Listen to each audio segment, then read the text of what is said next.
What's loaded with fun for the whole family? ABC iView. Bring it! From the investigators and caper crew to Andy Lee's Do Not Watch This Show. You can keep watching. Find it all on ABC iView. ABC Sport. We begin this broadcast by acknowledging the traditional custodians of the land on which this match will be played today and pay our respects to their elders past, present and emerging. We extend that respect to Aboriginal and Torres Strait Islander peoples. And we host another cuppa. Will we natter away with some of Australia's biggest names? Pop the kettle on with Granny Bingo. Woke garbage. Search Another Cuppa podcast on ABC Listen.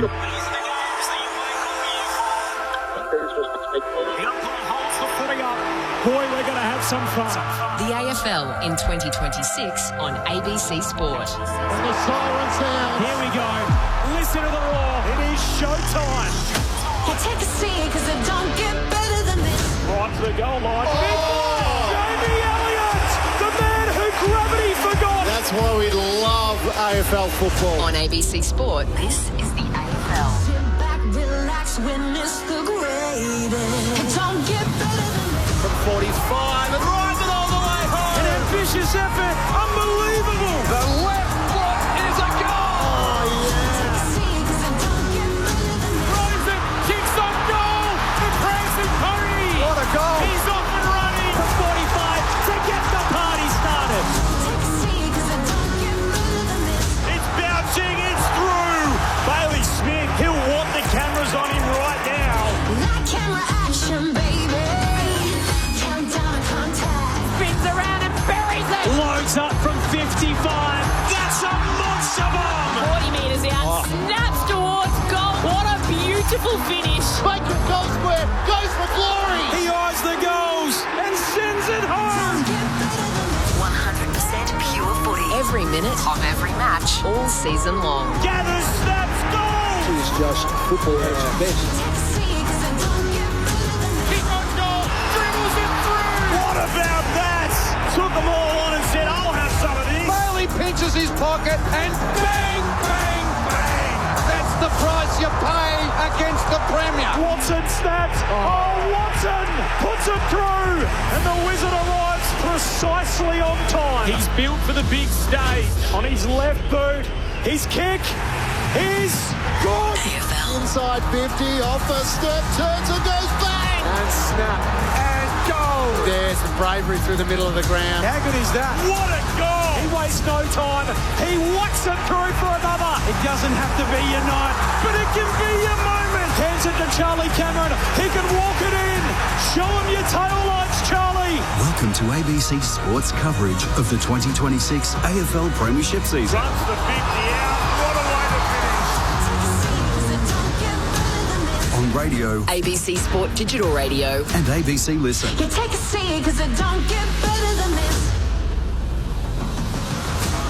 Saturday footy continues under the roof at Docklands in the twilight slot. It is North Melbourne and Melbourne, the Kangaroos, who can be inside the wildcard places. Top 10 on the table by 7 p.m. tonight with a victory here today against the top 6 Ds. While for Melbourne, we know they're flawless at the MCG. Can that form translate across town to Docklands Stadium?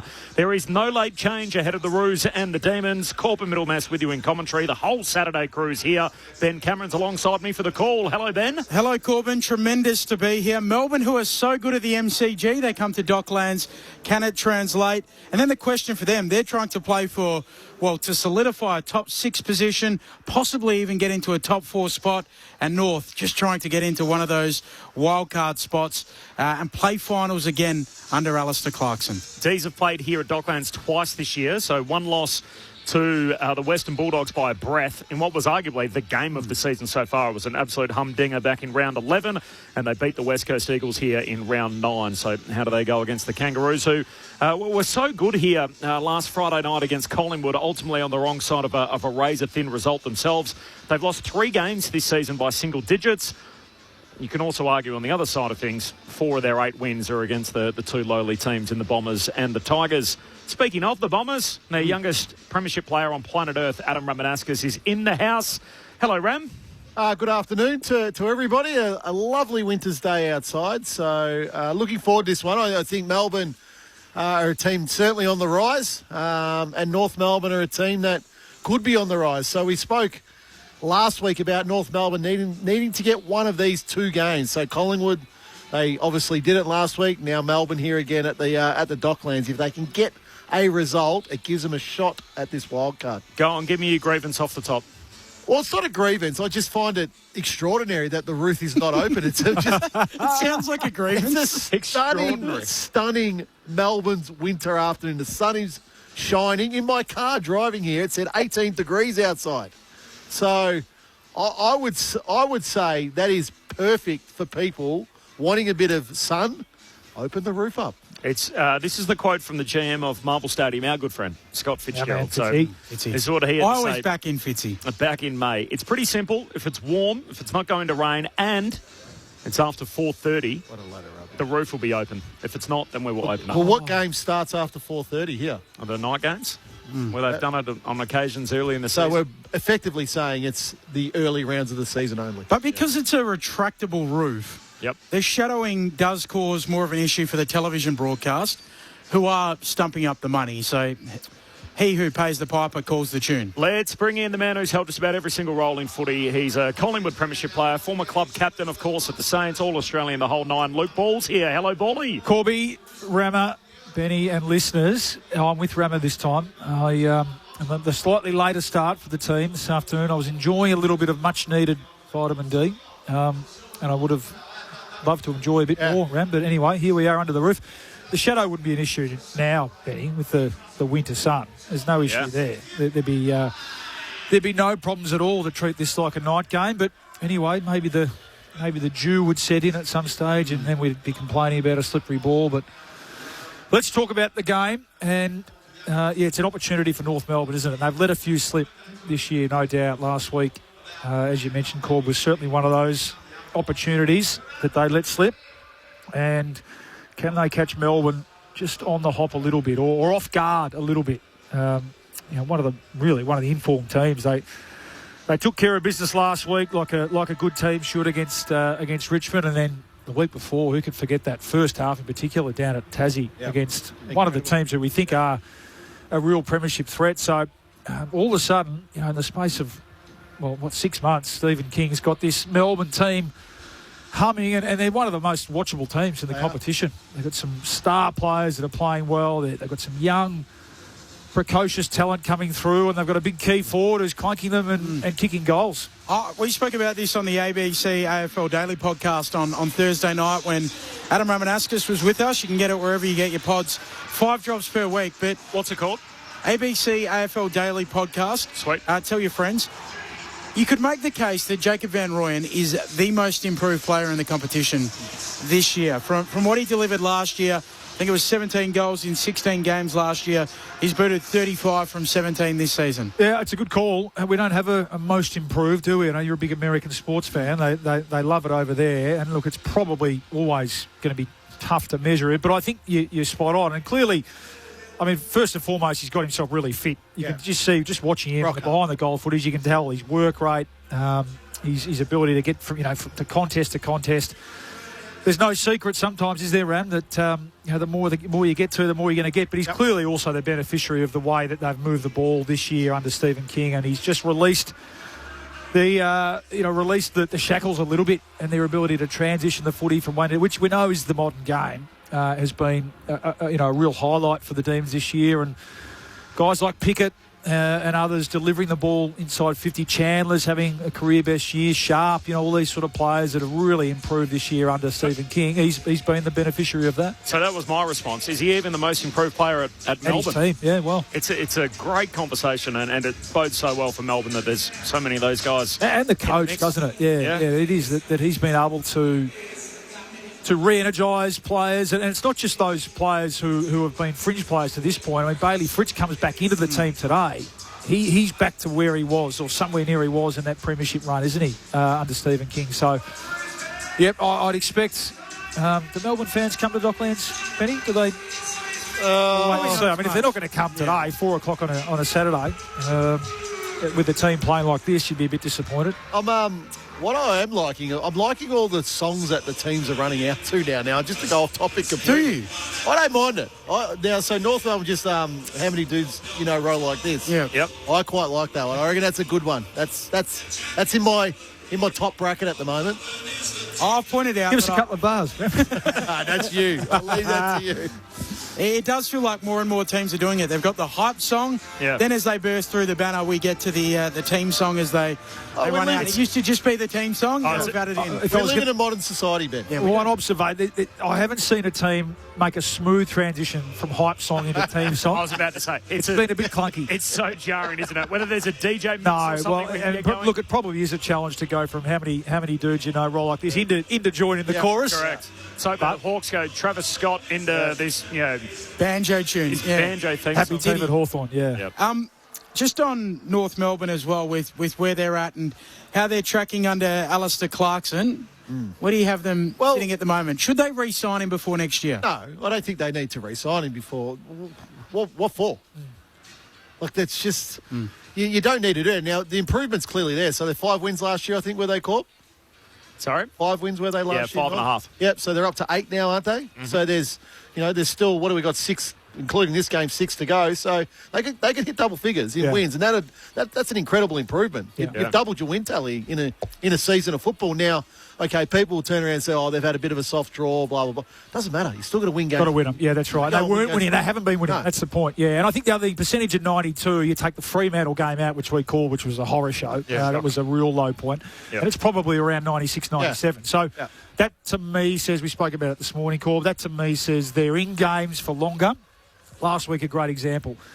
The next step is they have to be going and winning those games. Yeah, and today's... they're not going to start favourite today, and Melbourne rightfully should be. They've got higher ambitions in the next month or so, but I would expect them to be thereabouts at three-quarter time with a chance to win today. I thought they were good last week, North. Yep. On Friday night, so that can be a nervous time. It was North Melbourne's first Friday night game in almost 20 years or something, wasn't it? Ridiculous. So that can overwhelm. But they weren't overwhelmed last week. Yeah, agree. What I liked about it, they got jumped at the start, and it was a little bit of, is that the same old North in terms of Collingwood, waltzing the ball from one end of the ground to a score, but they adjusted. They made a change. Yep. And they made it really, after quarter time, they really, you're right, they were the better team. Yep. They just couldn't finish off, and there was some individual brilliance from Collingwood who got them over the line. But they made adjustments in the game to their defence, both from a system point of view, and then individually their defenders stood up, I thought. And that's been the challenge for them over the last 2 years. They've just been far too easy to play against, far too easy to score against. Correct. And they come up against a team today who's going to really challenge them from that point of view as well under the roof. It feels like that's what they're playing for in a way, isn't it, for the next 6 weeks? Like, I know there'll be optimistic North Melbourne fans thinking, hey, we can make the 10 and snatch a wildcard spot. I think if they pick off 2 or 3 wins on the run home, even if they don't get there, you can say they're absolutely in the right direction. Yeah. Let's extend Clarkson out at the end of the season. Yeah, rather than making him coach next year in the hot seat. Whereas if it doesn't go according to plan and they end up losing the season, losing out, end up 8-game losing streak to end the season, then we know what the summer's going to look like. Yeah. All the focus is going to be on Arden Street, and Clarko's absolutely going to be coaching for his job in 2027. Yeah, I take your point. I just don't think, regardless of how they finish the season, there's any need, as you said, Rama, to and I think Alistair himself would be very comfortable, given his experience and standing, to go, no, I'm okay. I understand where it sits. The onus is on us to keep improving. I understand that if we're zipping 10 next year, there's going to have to be a decision. So I think he's you would say, with regardless of what happens, you wouldn't extend absolutely. him out. Well, and the other part is who's knocking on the door trying to pinch Clarko. Well, that's the reality too. But doesn't it just send a message more of stability that it's like we know the direction we're headed in? 2 things on that, right? Yep. So one, stability. Whatever you want to. Is it a bad thing if Clarko is coaching for his job? Would that get the very best out of Clarko? Maybe, yeah. And we saw what the Bulldogs did under Luke Beveridge. I mean, they're headed seemingly for the same kind of year next year, aren't they, as what they lived last year. And they should be playing on edge from where they've been, both coach and players. There's an argument to say that if they're feeling comfortable, it's not a good place for a team like this to be. The thing I find, if you soften the fall for player and coach when you're developing team, you get soft performances. Like, keep the edge there. This is Saturday footy on ABC Sport. No late change ahead of the Kangaroos and the D's. Ramo, in your old role as a former player agent and agent of people in footy, you did coaches' contracts. Yep. The thing I find staggering in the modern era that there's these 6-month clauses on contracts. If you're going to have a 6-month clause on a contract, you may as well contract the coach for 80 years. Like, if you know that you're only ever going to have to pay him out 6 months, well, what's the point of even signing someone on a 3-year deal or a 4-year deal? Like, what is the difference between an actual... a 6-month get-out clause and the term of the deal? Like, if you've got 3 years to run and you get sacked, do you only get 6 months pay out and that's it? 6 months pay. But they don't all have that, do they? Like, some do. Clarko certainly wouldn't. Yeah. I find that just a weird phenomenon of modern footy. And this is what was always argued. So, what's a fixed-term contract is a fixed-term contract. Yep. So, if you sign a fixed-term contract for 5 years, you're getting paid for 5 years. If your employer wants to sack you, that's on them. Yeah. If you don't want a fixed term contract, put them on an employment contract. Bizarre, which Justin Longmuir has done at Fremantle. Yeah. It's just unusual that's a thing. And that's in the modern difference. footy. The difference with an employment contract is obviously workplace rules are then you have to give official warnings and about bad performance, et cetera, et cetera, et cetera. Before you get written warnings. Well, before you can actually, that's true. Before you actually sack someone, you can't just go. You can't just go. You're fired. Performance management. You got to. Yeah, it's got to be performance management. Wow. Okay. All right. So that's why they go fixed term contract. Yeah. They can just sack them. Just repeating full time, by the way, in Adelaide. The Dockers coming from behind. 2 goals down at half time. They do it again. Finish over the top in the second half. So a 28-point win for Fremantle. 15-13. They beat Port Adelaide 11-9. Jai Amos kicked 4 and Josh Tracy, his partner up front, kicked 3. So 7 between them. Jager O'Meara with an ankle injury, the only major concern coming out of that. So strong performance by Port Adelaide, given all the guys that they had out of that team this afternoon. Just jumping back to the D's, we're counting down to the start of the Roos and the Demons. We're about 8 minutes away, or in fact less than that, 6 minutes away from the opening bounce. No late change here at Docklands. Max Gawn, who's at an advanced stage doing it again. He's 34 years of age, outright 5th in the game's record.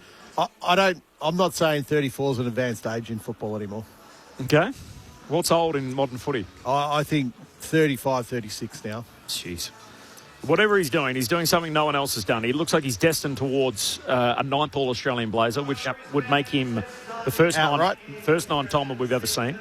Is there room for 3 in the All-Australian team? So the dance that he's doing at the moment with Grundy and with Jackson, is there room for 3 of them, Bally? I think there is. Yeah, I don't have an issue with it. With 23 Bally, on the bench. Bally, which team in the competition has 3 ruckmen in run it? down. Hawthorn, But you're not going to pick it's an All-Australian team. You're not going to pick 2 wingmen in the team either, are you? Just pick All-Australian players then. Well, they sort of do, mate. That's the thing. I think they sort of do. So it's not a usual thing. I just think these 3 players, they're in top 6 teams.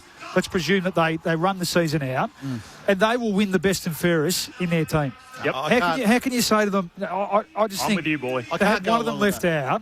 Why can't you have 2 of them there? Well, if you want to really, if they're going to play against someone, Jackson can play on the wing, or he can play in the middle. I actually that is the best argument. He got there in the end, I reckon. Well, but they're not playing against anyone, are they? They're not. Correct. It's a silly have to take argument. on Mars.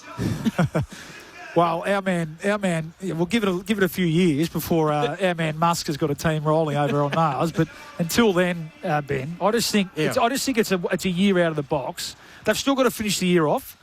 If one of them drops, if Grundy drops away over the next 5 or 6 weeks, then it's got to be really compelling. But if these 3 are the best or top 3 players in top 4 teams, I just think it's hard to keep. It would be disingenuous for me to argue that I'm happy with it, given my gripe has always been about the All-Australian team. They don't pick a proper team, which they don't. And so I want them to pick a proper team in positions. Right. So you want Harvey Thomas? Positions. You want Harvey Thomas to play on the wing? Well, if they're the best I want players Ollie in that Dempsey to play on the wing. So your argument really should be, Corbin, they pick extra midfielders. Yeah. Yep. So why can't they pick extra ruck? Yeah, that should be your argument. Yeah, so I've got one of them in instead of the extra mid. That's what I'm saying because they've been so outstanding. Like Jackson's been better than Andrew Brayshaw or Caleb Sarong. Yeah. So you're putting say you're starting Gawn in the ruck. You've got Jackson maybe in a forward pocket and Grundy starting on the bench. 2 of them on the bench. There's 5. There's an extra spot on the bench. Yeah, but I also think you can have a defender and a mid and a forward. I actually think the two arguments defeat each other. Like you're talking about, why don't you pick a balanced team or whatever, as if they were playing a game on the weekend. If we were playing a game on the weekend, with all due respect to our leading wingman, Ollie Dempsey and Harvey Thomas and these kind of guys, we would still pick Jordan Dawson over the top of him, and we'll just say, Jordan, you're now playing on the wing, or Chad Warner. If you had Grundy, Gawn and Jackson available and the best 23 in the league, you'd pick all of them. You'd find a way to make it work. You just manage Gordy's minutes towards in the second half. You just say, bro, you can pick all of them. There's a divide right down the middle of the commentary box today. The good thing is we've got a fifth member of our team, and he is a near 400 game umpire. What the final say? He's voted multiple times Australian on Brownlow medals and everything else that goes along with it in our great game. Multiple grand finals. Razor Ray Chamberlain with us in the front row. Razor, good afternoon to you. Good afternoon, gentlemen. It's been quite the listen the last 15 minutes. I did see an envelope up there with my name on it. Rama, can you give it a quick read and make sure it's not a bonus and it's not a performance review sort of a letter for me, mate, before I duck up at half time? In your profession, Ray, you would know exactly what I'm talking. Fixed-term contracts and employment contracts and how they work. She's a slippery slope, but let's talk about the footy here today. I reckon we're going to get about 26,500. A little bit of room in the top deck, but I'm glad they've got the roof shut here at Marvel. I don't want to get in a fight with you, Bawley, but I do like turning up and knowing what I'm going to get. One thing I did notice in the warm-up, two of the men in green ducked off and changed their shoes. So I suspect it might be a little bit slippery through the middle of the corridor.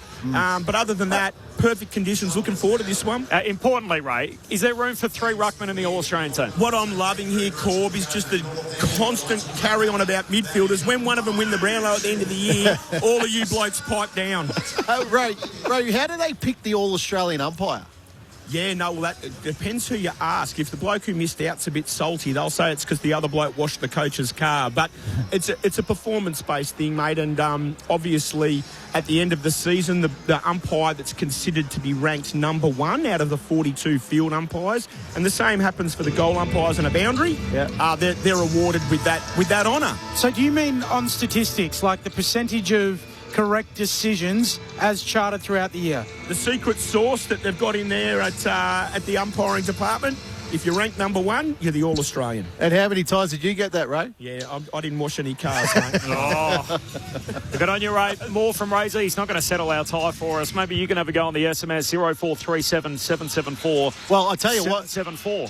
The ruck contest today is crucial. Yeah. Because Tristan Sherry has struggled this year, particularly centre bounce, because he was the old ruckman that liked to wrestle and come across the line. Being unable to do that now, it's sort of, he's a little bit null and void in that centre circle. So I'll be interested to see what he does to Max here, because that's one of Max's great strengths. But will he try to beat Max up around the ground? Will he try to physically intimidate and wear him down? Well, and they bring in Max Heath too, I think, to make sure that there's some backup there. So, yeah, big job for Cherry. It was good last week. Big job today. Saturday footy rolls on. The Demons and the Kangas. The Kangaroos playing for a spot in the top 10 tonight. You're with Ben Cameron on ABC Sport. Gawn, beautiful tap down to Sparrow, who gets the clearance up towards half forward. So the D's with their first look at it. Steele goes in, leaves it behind. Sheasel picks it up, gets a quick kick away. Chandler can't gather it. Luke Davies-Uniacke, he does for the Roos. Off to Sheasel, back to Caleb Daniel, and then Parker. Up and under into the middle. Brave fly going at it. Tolstrup doesn't quite come down with the mark. Sheasel wins it again. Kanga's ball. Off to Harvey to O'Sullivan. He gives it to Daniel out wide to Stevens. And he pokes it over the top. Davies-Uniacke, 2 kicks from home for North. North in their home jumper, so the white base with the royal blue stripes and the blue shorts on. Kick inside the forward 50, hands to it from Turner, punched away a second time further afield by O'Sullivan. Kind bounce for Curtis, collects, goals. Paul Curtis kicks the first of the day. And the Kangas hit the scoreboard in the opening minute. North Melbourne 1 straight, Melbourne yet to score. This is Saturday footy on ABC Sport. No late change coming in.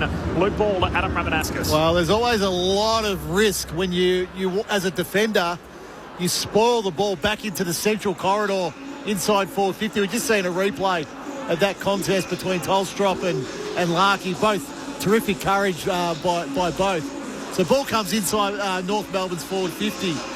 And I think it was Finn O'Sullivan who actually pushed the I thought it was a Melbourne player. But Turner tried to drop the mark. And terrific by O'Sullivan then. And then the oval ball runner, wasn't it? Yeah. And that's just a lucky bounce. But Curtis, good enough to be in the right spot. And that's a perfect start for him. Welcome addition back into the team last week. Hit the scoreboard as well. Averages 2 goals a game. Here at Docklands, gone beautifully down to Cozzy Pickett. A couple of bounces. Chips for Jefferson, just misses him. Bouncing ball in the pocket for the D's, and Jefferson carries it out. A little shove from Comben. Throwing left forward pocket. What about that? Gone to Cozzy. Clinic, that's twice now. You laid down the challenge for Cherry. Certainly in these centre bounces. You're just going to have to find a way to at least halve the contest. Get a softer drop because Gawn's just put 2 on a platter. Gawn knocks this one down as well. Windsor gathers half forward here for Melbourne. Hooks it back centrally. Fretch will fly. Hands to it. Doesn't take the mark. Down off hands. Bowie. Dinks a kick into the pocket. Cozzy reels it in. How would I take the mark? 40 metres out. Better than a 45-degree angle. Here to the right-hand side. Good vision. Jake Bowie, wasn't it? Excellent. Yeah, had a terrific game last week. Back into the team. 31 possessions and a goal. He's an important player for them. Was in their premiership run. Just a smart user of the ball, isn't he? Because he looks up and he looks on his toes early, doesn't he, Ram? He does. Got the long sleeves on, under the roof. Drop punt. Never looked like missing.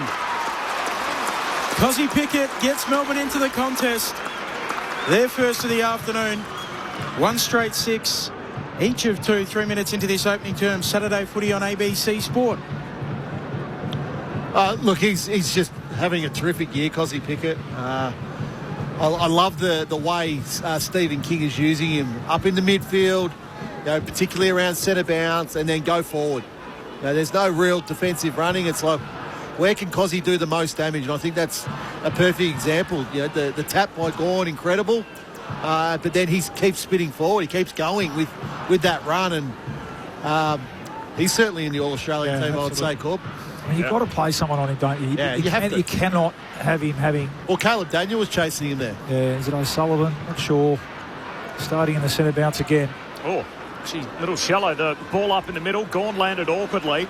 Sherry got it down to Davies Uniacke. Long kick inside the forward 50. Jaff back there in the hole. Had hands to it. No mark. Spills out towards Whitlock. Hand pass to Curtis. He's kicked the first 2 for the Kangas. Well, Max is coming off here. And Max Gawn after that awkward landing from the ball up in the middle, which didn't get all that much over the head of the 2 rucks. Crash landing, and he's coming towards the interchange. More on that in just a moment, but North Melbourne 2 straight, Melbourne 1 straight, 4.5 minutes in. It's all happening, as Bill Lowry would say. Saturday footy on ABC Sport. Well, I kept my eyes on Max Gawn in the middle. I reckon he's got a corky. Bit corky? Yeah, I reckon. Yeah. Oh, yeah. Just a glancing knee from Cherry. You're right. That's what he needs to do, Cherry. He had to be physical in the ruck contest. Otherwise, it's just centre clearance after centre clearance to Melbourne. So now we're 5 minutes into this game and you've got Max Heath in the centre bounce. So that's a win for North Melbourne. I mentioned earlier, Paul Curtis averaging 2 goals a game here at Docklands. He's already got 2 today. Sherry out of the ruck, gives it off to O'Sullivan. He gives it to Sheasel, bumped off his kick, inside 50. Whitlock, back to Davies Uniacke, stops, props, kicks to the pocket for Spargo. Bowie punches it away. And Melbourne can work it out here through Langford, though he fumbles. Eventually gathers just in the field of play. Handball away to Howes. Howes will kick up to the wing. Melksham, bracketed by a couple of roos. Brings it down to ground level, but Harvey's onto it. Off to Davies Uniacke, and the Kangas back with it. To Curtis, who marks in the middle of the ground. So a couple of goals already. Short kick away to Sheasel. Goes long to Whitlock. Top of the goal square in a tangle. Whitlock a second play at it. Tackled, lost it. Oh. Howes did well. Lee knocks it down. In fact, it was a throw. So it's going against the D's, and it will result. Yeah, it was. Certainly was. For Spargo, who's going to get it right forward pocket. A chance to kick one against his old mob. Yeah, Matty Stevic right there. It was just a bit of a panic, wasn't it? Yep. And good pressure. Jake Lever making the mistake. You can see what he was trying to do, but carried it. Spargo hooks around, goals against his premiership teammates. And North Melbourne have kicked 3 of the first 4. Half a dozen minutes in, it's the Kangas by 12 points. 4 goals in 6 minutes. Saturday footy on ABC Sport. Ray Chamberlain on the boundary. Yeah, you talk about the goals that we've had in the first 6 minutes. Bit of action down here too. Cade Chandler's made his way off early on. He's got a little nick above his eye that they've taped him up around his head. He's got a little Tutankhamun going on. And Luke McDonald got pinged in a marking contest. I don't know whether you saw that right in front of the interchange gates. And he's gone down into the room. He's got a bit of a limp up like Maxi came off with. So a bit happening down here. Yeah, good physical start, but they're just getting their hands on the footy. Luke Davies Jr., he's a bit of a first quarter specialist. Yeah. He really sets them alight. He's up to 5 possessions already, and then he's running mate Harry Sheasel, and they're certainly 2 guys they want the ball in the hands of. Got to tighten up a bit, Melbourne. Max Gorn back out there. North by 2 goals early on in this game. Sherry brings it down. Simpkin bursting onto it.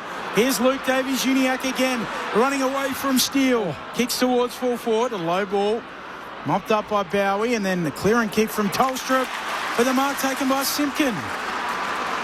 They're under extreme pressure, Melbourne's defence at the moment. 5 inside 50s to 1, but uncharacteristic mistakes. So that's just a rush dump kick, trying to get it out of the danger zone, but it comes off the side of the boot.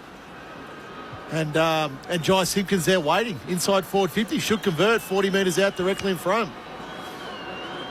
This would make it a dream start for North Melbourne. Simpkin, his shot on goal, is missing left. So a minor score, North lead by 13 points. 8 minutes into the opening term, Saturday footy on ABC Sport. He's had a good year, Simpkin, hasn't he? Yeah. Credit to him. It's obviously a big off-season for him, and relinquished the captaincy, but I think he's responded pretty well. Now he heads out to half-back, Langford the target, knocked away from him and out of play. Nice work, Riley Hardiman, forces it out. Boundary throw-in half-forward for the Roos. Just repeating full-time in Adelaide. The Dockers from 12 points down at the half to win by 28. So it's a 40-point swing in the second half. Fremantle's way. Amos and Tracy kick 7 between them. Oh, call that back. Yeah. That's a very shallow boundary throw-in. Up lets them roll. Pickett knocks it away towards Steele. Handle to Bowie, drilled in the Sheasel tackle. Ball up, half-forward for North still. That throw-in certainly went 18 metres high, Benny. Went about 6 metres in. As Melbourne get the clearance, Langford hands it off towards Bowie, tumbles a kick up to the wing. Zerha's there, can't trap it though. Knocks it out to Jefferson, to Fitzgerald.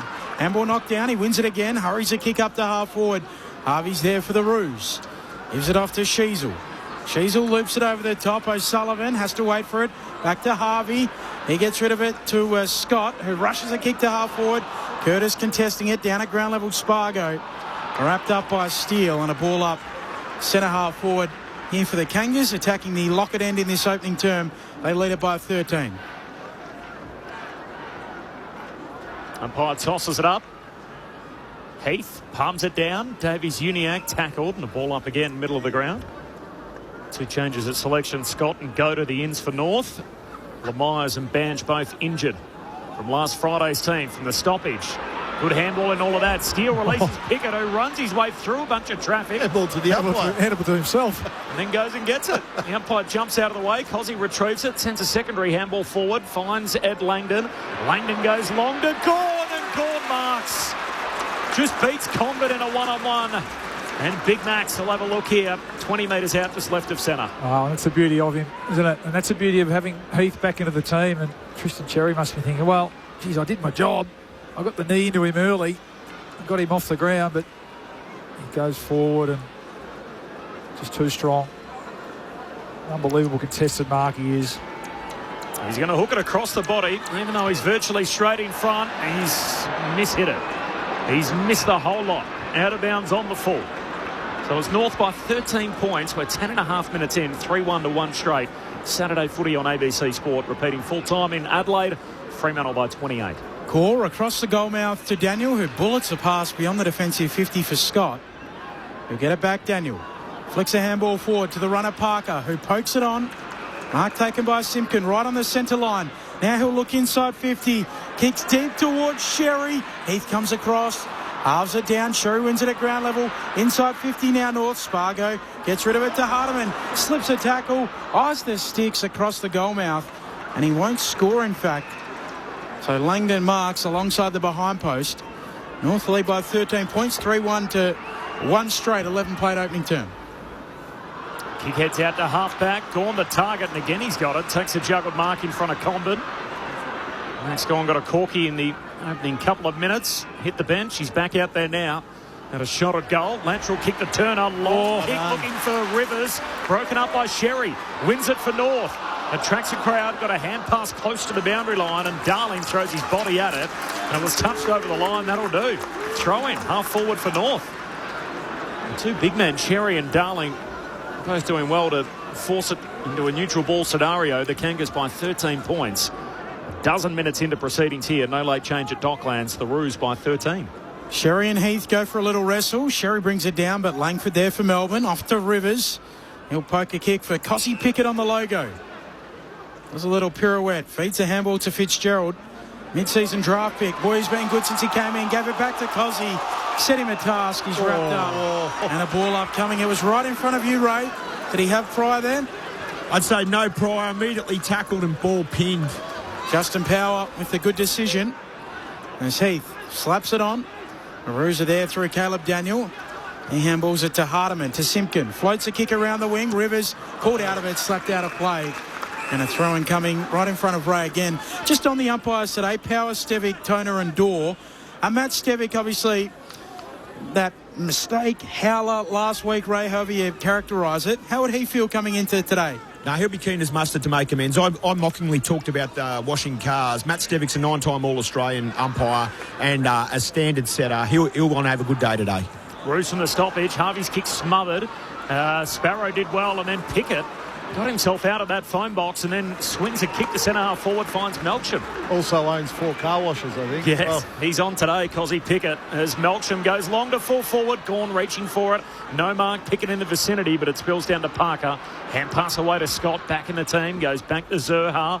Long kick for North, up to the wing. Target in all of that was Larkey. No mark, hits the deck, comes out Melbourne's way. Melksham's got it, Larkey's got him. Hot start. All up on the wing. Sort of possession is plus 21 for North Melbourne at the moment, so certainly a lot more of the football, but Melbourne look more efficient when they're taking the ball forward at this stage. Trembath in the ruck. He brings it down and follows up with the tackle. Yeah, it's interesting. Van Rooyen is in the ruck for Melbourne to go against the more athletic Trembath. Gawn staying deep inside 50. Van Rooyen bringing it down again. And he goes, Van Rooyen. Now he's wrapped up and we'll pull it up again. Which I like, because Van Rooyen hasn't touched the ball in the first 14 minutes of this game. So get him up into the action, get his hands on the ball, get a couple of body contests, and then hopefully off he goes. North by 13 points. Sparrow shovels out a handball, gets it moving forward. Jefferson away to Fitzgerald to Langdon, kicks up to half forward. And Fritsch takes the mark. Veers out to his left, centering kick. Langford's down there, Melksham too, hands to it. Melksham doesn't mark, and the Roos are on their last line. Comben to Parker to Zerha. In the back pocket, he can clear. So high bomb out towards half-back. Floating through Van Rooyen. No mark. Spills down to Langdon, and Langdon's going to retreat back with the kick. Up to the wing. Finds Lever and all of that. Lever pokes it inside the attacking 50. They come from all directions. Spills down to Harvey Langford. Lifts a handball to Latrell Pickett, who goals. And the D's get one back. Latrell with his first of the day. We're 15 minutes in. North Melbourne 3-1-19. Melbourne 2 straight 12. As we welcome our audience throughout some parts of the country that have just joined us from Adelaide Oval. The Kangaroos by 7 points. North 3-1-19. Melbourne moved to 2 straight 12 on the back of that Pickett goal. Just repeating, no late change here. And Melbourne with playing catch-up, falling 13 points behind early. But they're back within 7 on the back of Latrell Pickett's goal. Corbin Middlemass and Ben Cameron, Ray Chamberlain on the boundary, Adam Ramanaskas and Luke Ball, your call team. Well, Bolly, that goal is created by the contest of Max Gawn. So, ball comes in, high ball, number of pairs inside forward 50. Max charges through to bring that ball to ground. Harvey Langford's then good enough to stand up in the tackle, get his arms free. Little handball over to Latrell Pickett for a goal. Back in the middle, Trembath rising really high. He brings it down. Sheasel tackled as he kicked. Spits back towards Trembath, who slaps it out to Simpkin on the wing. Hurries a kick up to half forward. Clean bowls Scott. Bowie too. The Demon tracks after it. Bowie's pushed out by Scott. Throw in 45 around from the attacking goal here for North. The Lockett end of Docklands. Saturday footy on ABC Sport. He's athletic, isn't he, Cooper Trembath? Yeah. He got high there, didn't he? What's he listed? He's listed at 193 centimetres, so he's giving away 15. Going against Gawn here, who backhands it down, but Scott's onto it. Roos at half forward. Off to Spargo to Sheasel. Kick smothered.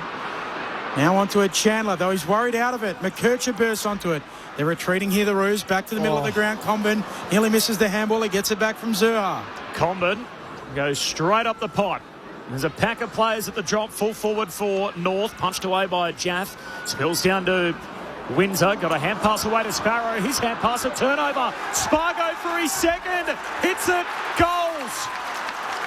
And his first meeting against his premiership teammates. Charlie Spargo's kicked 2 in the opening term. 4-1-19 North Melbourne. They lead the D's 2 straight 12. Sorry, 4-1-25 North Melbourne. They lead Melbourne 2 straight 12. A 13-point buffer again for North. Only 17 minutes in. This is Saturday footy on ABC Sport. We heard the familiar voice, Tom Sparrow. He heard his old teammate's voice and thought, yep, I'll give you one here. If you were going to try and give him an out, no, he just a bit of a panicked handball. Charlie Spargo. These North small forwards are right in the game here. They're off to a terrific start. But again, that's just forward pressure. You can tell North certainly have brought their work boots today. They're up for the contest. Charlie Spargo, he's a clever player, isn't he? That's just a really clever, opportunist forward goal. Do you remember your first game against the Saints? For the Saints. It was the first pre-season game, so I don't have to wait long. Yeah. Trembath gathers at ground level out to Simpkin. Another clearance inside 50. And Darling takes the chest mark virtually unopposed. 45 out. Slightest of angles right of centre. Who did you line up, Paulie? Oh, the old teammates. It was Goddard, wasn't it? Yeah. Del Santo. Goddard. Tried to stay away from Lenny. Yeah, smart. Certainly remember the abuse coming over the fence in the warm-up. It's a pre-season game in February. I thought, give me a break. Had the last laugh though, Bawley. As Darling comes in, boots a ball from 50, sends it on its way, and it's there. The Kangas have hopped out to an early 19-point lead. 5-1-31 plays 2 straight 12, 18 and a half minutes into the first term. Saturday footy on ABC Sport. Well, the Kangas are doing it with run at the moment, so they've had 24 more uncontested possessions, so really using each other with handball. They've had more kicks than handballs. They've had 36 handballs, 33 kicks, so really using each other through the middle of the ground, trying to get a teammate out in the open, but this is just terrific little bit of body work there. Cooper Trembath in the ruck against Max Gawn. You would think Max should be able to dominate it, but Trembath is really athletic, Wally. He's a beauty, isn't he? And he wants to compete, which I just love that. Usual number of number 47s out there, this year, Paul. That is a good start. Yeah, I like it. Well, I think the mid-season draft is allowed that. Yeah, I can't. Oh, look at that. Trembath got really high, didn't touch it. Spills down towards Gawn, got a hand pass away in the middle of the ground to Fitzgerald. Melbourne's 47, who's tackled, lost it. And spills underneath Steele. He's caught and the ball up in the middle. I was going to say, unless he wants to keep it, you'd imagine it'd be a much lower number next year. Up it goes again. North Melbourne on top here early as O'Sullivan tackled ball up again. Ray Chamberlain downstairs. Yeah, I've just been spending the last 35 seconds pondering the empathy bucket for Luke Ball, who just complained about getting a bit of shit over a bit of carry on over the fence in February. Mate, my heart bleeds for you. Curry kick forward for North, taken by Lever, got a hand pass away towards Tolstrip to Bowie. He handballs away towards Rivers. Oh, we need to cut that arm and keep that forever. Potty mouth Chamberlain. Rivers inside the forward 50 and Goda knocks it out of bounds. We'll have a throw in forward pocket here for Melbourne. So it's North 5-1. They lead the Demons 2 straight. Language. It's 4:35 on a Saturday. 19-point lead for North. 21 minutes into this opening term. So the Kangas by 19 points. Started hot. As good as Melbourne have been this year, they've only won 7 opening terms. Sherry palms it down. Gawn's onto it. Gathers in the pocket. Pirouettes, turns, fires, misses. Across the goal mouth and Core fists it and then marks it. Paid the mark. Punched it, landed in his lap, takes it, moves it off to Caleb Daniel. Roos on their last line. Moves it on to McDonald. Long left foot kick. Curtis goes up. Windsor punches it away, but it lands in the lap of Sherry. Handball on the back flank for the Roos. Goes to Simpkin, to O'Sullivan. Away to Parker. Kicks laterally out to the other back flank. And Riley Hardiman marks. Hardiman goes short with the kick, finds Stevens, who's patrolling that boundary line, city side. Kicks looking for Sheasel, and Jaff knocks it out of bounds. We'll have a throw-in. So positive start for the Roos. 5 of the first 7 goals, 21.5 minutes into this opening term. Sheasel 9 possessions, Simpkins 7, Caleb Daniels, LDU 6 each. There's a real throwback. There's both teams in their home jumpers, in the right shorts, the home team in the royal blue shorts, Melbourne in the white shorts. In their navy jumper with the red chevron up top. North Melbourne in the blue and white stripes. North win it. Sullivan got a kick going forward. Picked off by Bowie. Handball to Fitzgerald.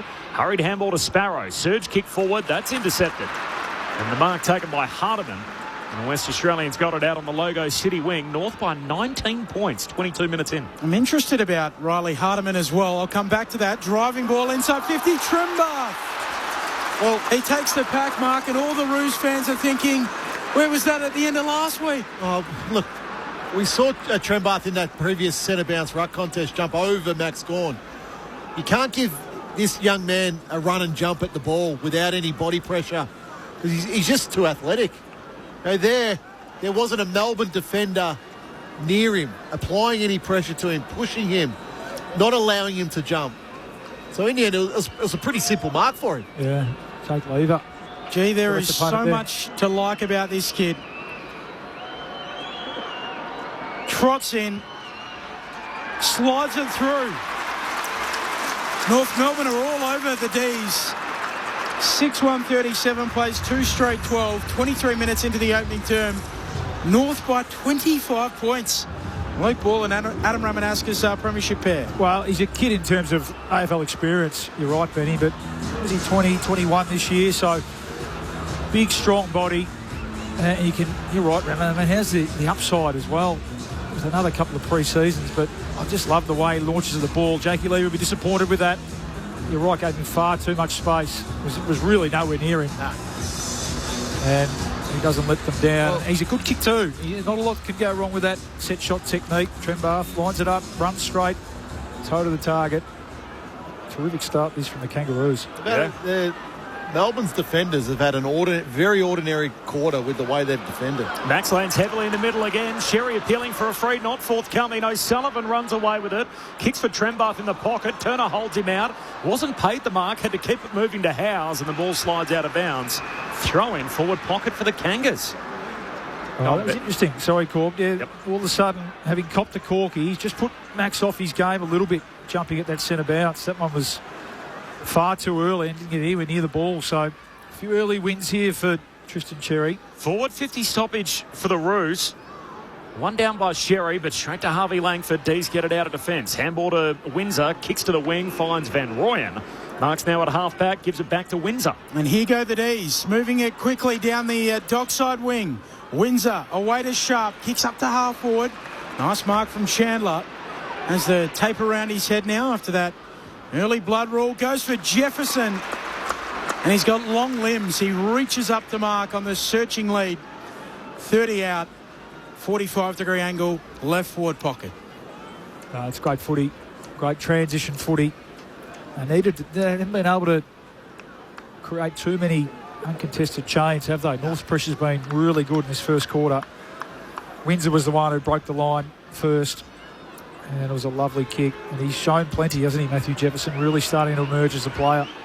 Goal in his last 4 games at AFL level. Drop punt. Finished beautifully. And didn't the D's need it? 6-1-37 plays 3 straight 18, 25 minutes into the first term. The Kangaroos by 19 points. Adam Ramanauskas and Luke Ball. Oh, and they had to be patient with Jefferson. So drafted a few years ago now. And really only this season started to take his opportunity. So there, good little hit up there by Chandler. I love his athleticism. Yeah, good craft. And he's got really good body control when he's in the air. So Van Rooyen and Jefferson as your 2 key forward prospects for the future, I think there's a lot to like there. Isn't it? Yeah. Good Ashy Redback. Benny. Right. Yeah. Right. Is it Redbacks is not a noted footy team? No. Or is it? No. We used to get called the Toffee Apples. Start with our red and green jumpers, but jeez.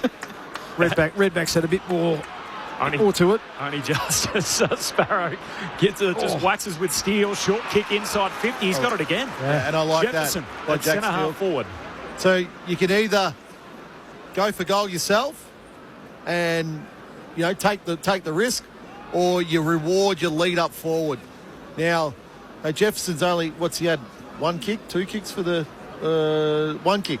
Yep. So that was a goal. This is his second kick. So you kick 2 goals in a quarter, your confidence is sky high. Serious forward craft, though, hasn't he? Yeah. Like, that was just quick, beautifully at the timed. leg, Yeah, straight at the leg of the kick.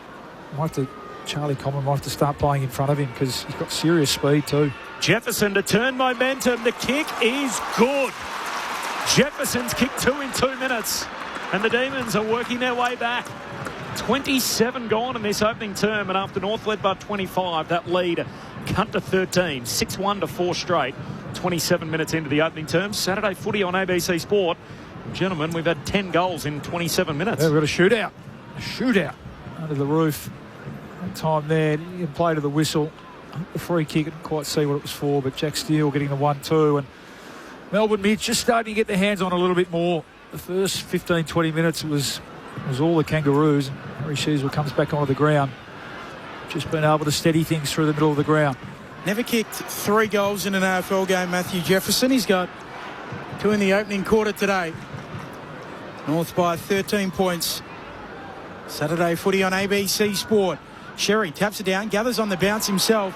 An awkward-looking kick up towards half-forward, and Spargo leaping up to chest mark. Centre half-forward, too far out to score. So he looks inside 50 for Larkey or O'Sullivan, both with hands on it. Getting back Howes for the knees, back pocket. A way to leave it, a Tolstrup, exiting kick, and Sharp, low down, slides into mark. Beautiful parents, Harry Sharp, Wayne and Bree, typical shout-out for them. Kicks down the wing, finds Gawn, lifts a hand pass over the top to Cozzy Pickett, who's in the long sleeves again today. Hand pass inside to Sparrow, now at half forward for the Demons. Pops it inside 50. Comben spills what he should have taken. And now he's out of play, so a forward 50 stoppage for the Ds. He's having a mare of a quarter, Comben. Got outmarked by Gawn, considered a shot at goal, and then there was an uncontested mark, which ends up as a forward pocket boundary throw-in for the Demons. Ray Chamberlain. Wearing a green shirt, guys. The feedback would be pretty stiff if you have one mistake. But you talk about the 10 goals. We've only had 2 free kicks for the entire quarter. Wow. I like that. From the boundary throw-in, Scott's kick smothered by Sparrow, who then's tackled immediately, and the umpire says, I'll have it. So ball up. Repeat stoppages inside 50 for the Ds. I think Ray might have a little complex from his umpiring career. Scar tissue. Last 2 goals of the game going the way of the Ds. Both the way of Jefferson after North kicked the 3 before that. Clearing kick from Sheasel up towards the wing. Melbourne have the numbers. They work it out through Tolstrup and Bowie. Now Tolstrup, driving kick back inside 50. Comben makes amends, takes a strong defensive mark. Outpoints Jefferson this time. Has it at fullback for the Roos and exits with a kick out towards Curtis, city side of the ground. Kick reaches him on the hop. He turns and moves it down to halfway, finds Larkey.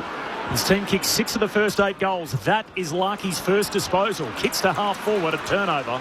And the intercept mark for Tolstrup. Goes short away to Sparrow, and Sparrow swings it to the opposite back flank for Rivers. Here go the Ds. Rivers, 2 bounces. Kicks down to half forward to a genuine one-on-one, and Goda just punches it out of bounds. We'll have a throw-in. 60 metres out for the Demons goal. There's 2 ways to look at that, isn't it? Larkey's slow start. He obviously was wayward early last week, had a big final quarter. The team kicked 6 out of the first 8 goals, and he doesn't play a role at all. 1 kick for Nick Larkey so far in the first 30 minutes of footy. Thrown on the wing. Sherry lays it down softly. There's a whistle anyway. Free kick will go to Sherry. Found in amongst. In fact, it'll go to Davey Juniak. So he was being held by Cozzy Pickett. So North ball on their back flank. Just tries to wait a kick to get it to Curtis. Bowie can't take the mark at ground level. Curtis goes and wins it. Bowie sore, holding on to his ankle. Had a Liz Frank injury in the pre-season as well, Jake Bowie. The Roos work it out towards the city wing. Long kick from Cord. Deep into the pocket. Levers in front. Drops the mark. Allows in Spargo. Dribbles it on goal. Wide of the target. Out of bounds on the full, in fact. Very close to the boundary line. He did keep it low as he attempted to dribble it, but across the line first. North by 13, 31 minutes into the first term. There's Bowie, number one rated player on the ground last week in the D's win over the Tigers. Finds Steele in the centre square, hand pass away to Lever. He can run it over halfway. Has a bounce, and now the long kick inside 50.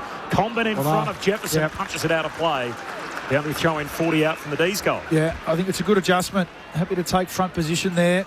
He knows he's up against probably a more athletic opponent today, Jefferson.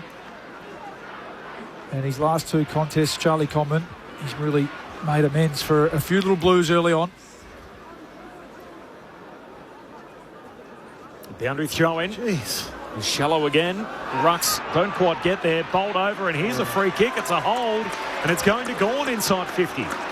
Well, and look, the free kick is there, but the problem is the throw-in probably has gone 5-6 metres. The ruckmen do set up so far back. I get that, but that should be called back. What do you reckon, Ray? In again. It was short. I mean, 5-6 metres might be a little egregious. Just as a guide, that Telstra logo is about where it's got to land. Yeah, but that's 18. But they're coming in from the line too now, aren't they? So a couple of short ones, but Max's second shot at goal in the quarter. The first one didn't score. The second one fades to the left. It's a behind. So the margin, by the way, is 12 points. North did lead this by 25 points in this opening term. 32 and a half minutes in, and 12-point buffer for the Kangas. This is Saturday footy on ABC Sport at 30 seconds away from quarter time. Parker, long kick. Zerha juggles down the mark. Fritsch was right there with him. So North by 2 kicks. Zerha kicks around the city wing. Larkey backpedaling, takes it. Chance for one last attacking foray here for North. They're on the wing. Larkey feeds the handball away to Scott. He'll kick inside 50. Up they go. O'Sullivan through his hands. Sherry out the back. Knocks it back towards O'Sullivan. Out to Sheasel. Sharp's got him. Caught the ball. Jars free. Umpire lets them play and Rivers is onto it. On the back flank here for the Demons. And now Sparrow. He can release. Tolstrup cutting back infield. He'll short his kick. And the siren sounds for quarter time. So it will be the Kangas who lead 6-1 playing 4-1. 6-1-37 plays 4-1-25. North by 2 goals. The goal kickers, Curtis with a couple, Spargo with a couple, Darling and Trembath.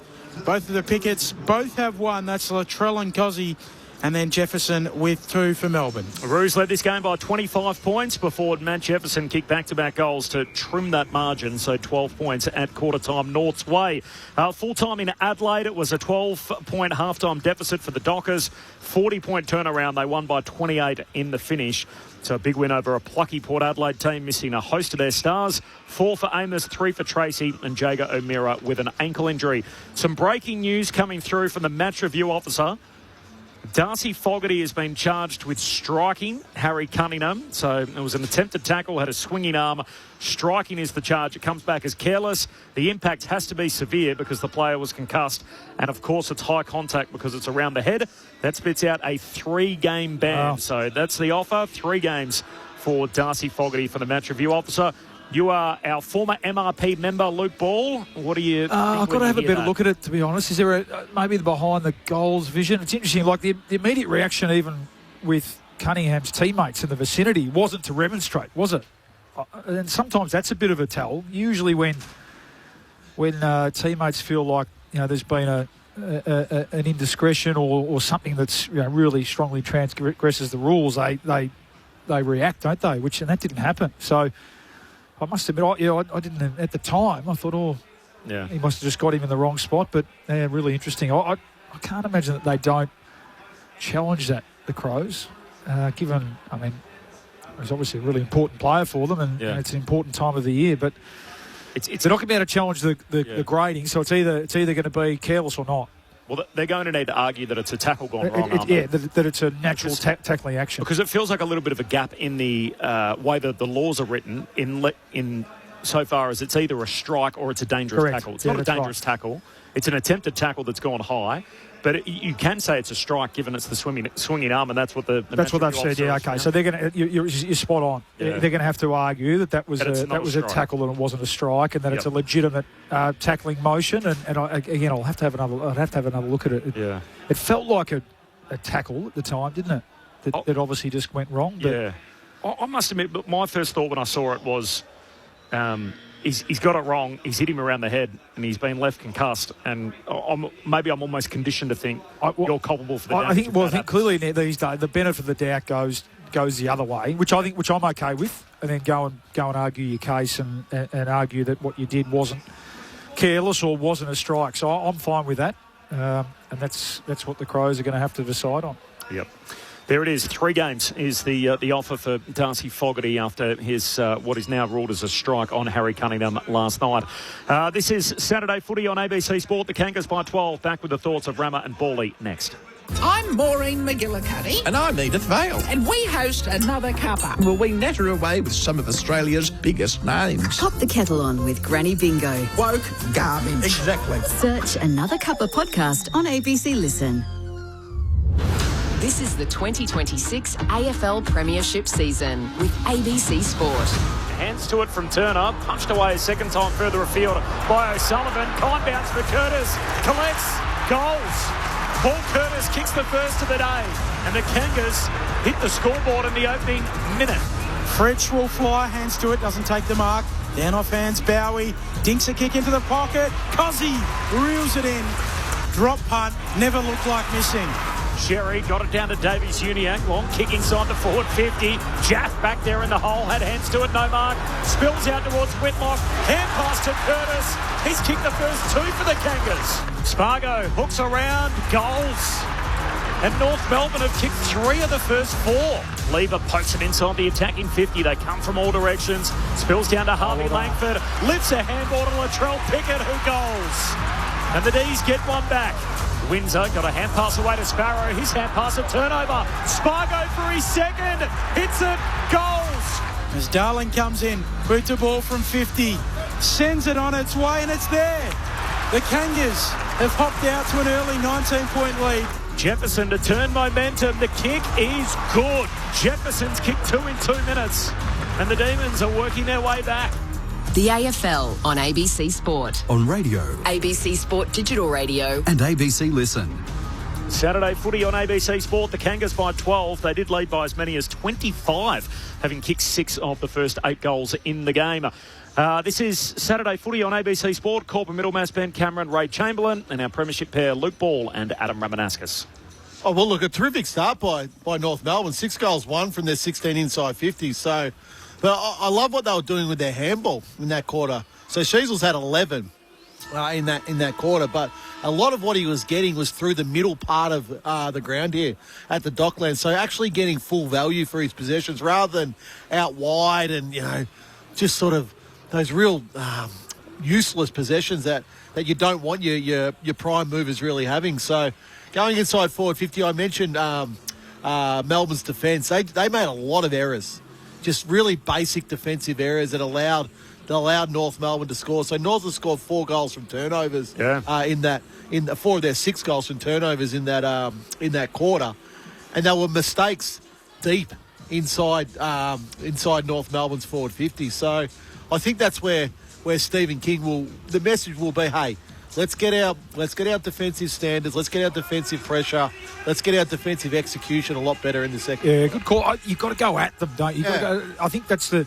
criticism at times, and just even looking down at Caleb Daniel, you picture him going sideways and backwards a lot. Even Luke Parker back there. I thought that quarter they went forward. They tried to access the corridor. Sheasel, you mentioned as well. Davies Uniacke, they really penetrated and they made it hard for the Melbourne defenders. Max Heath wins the first hit out of quarter number 2. Socked away by Trembath out towards, Simpkin off the deck out towards the wing.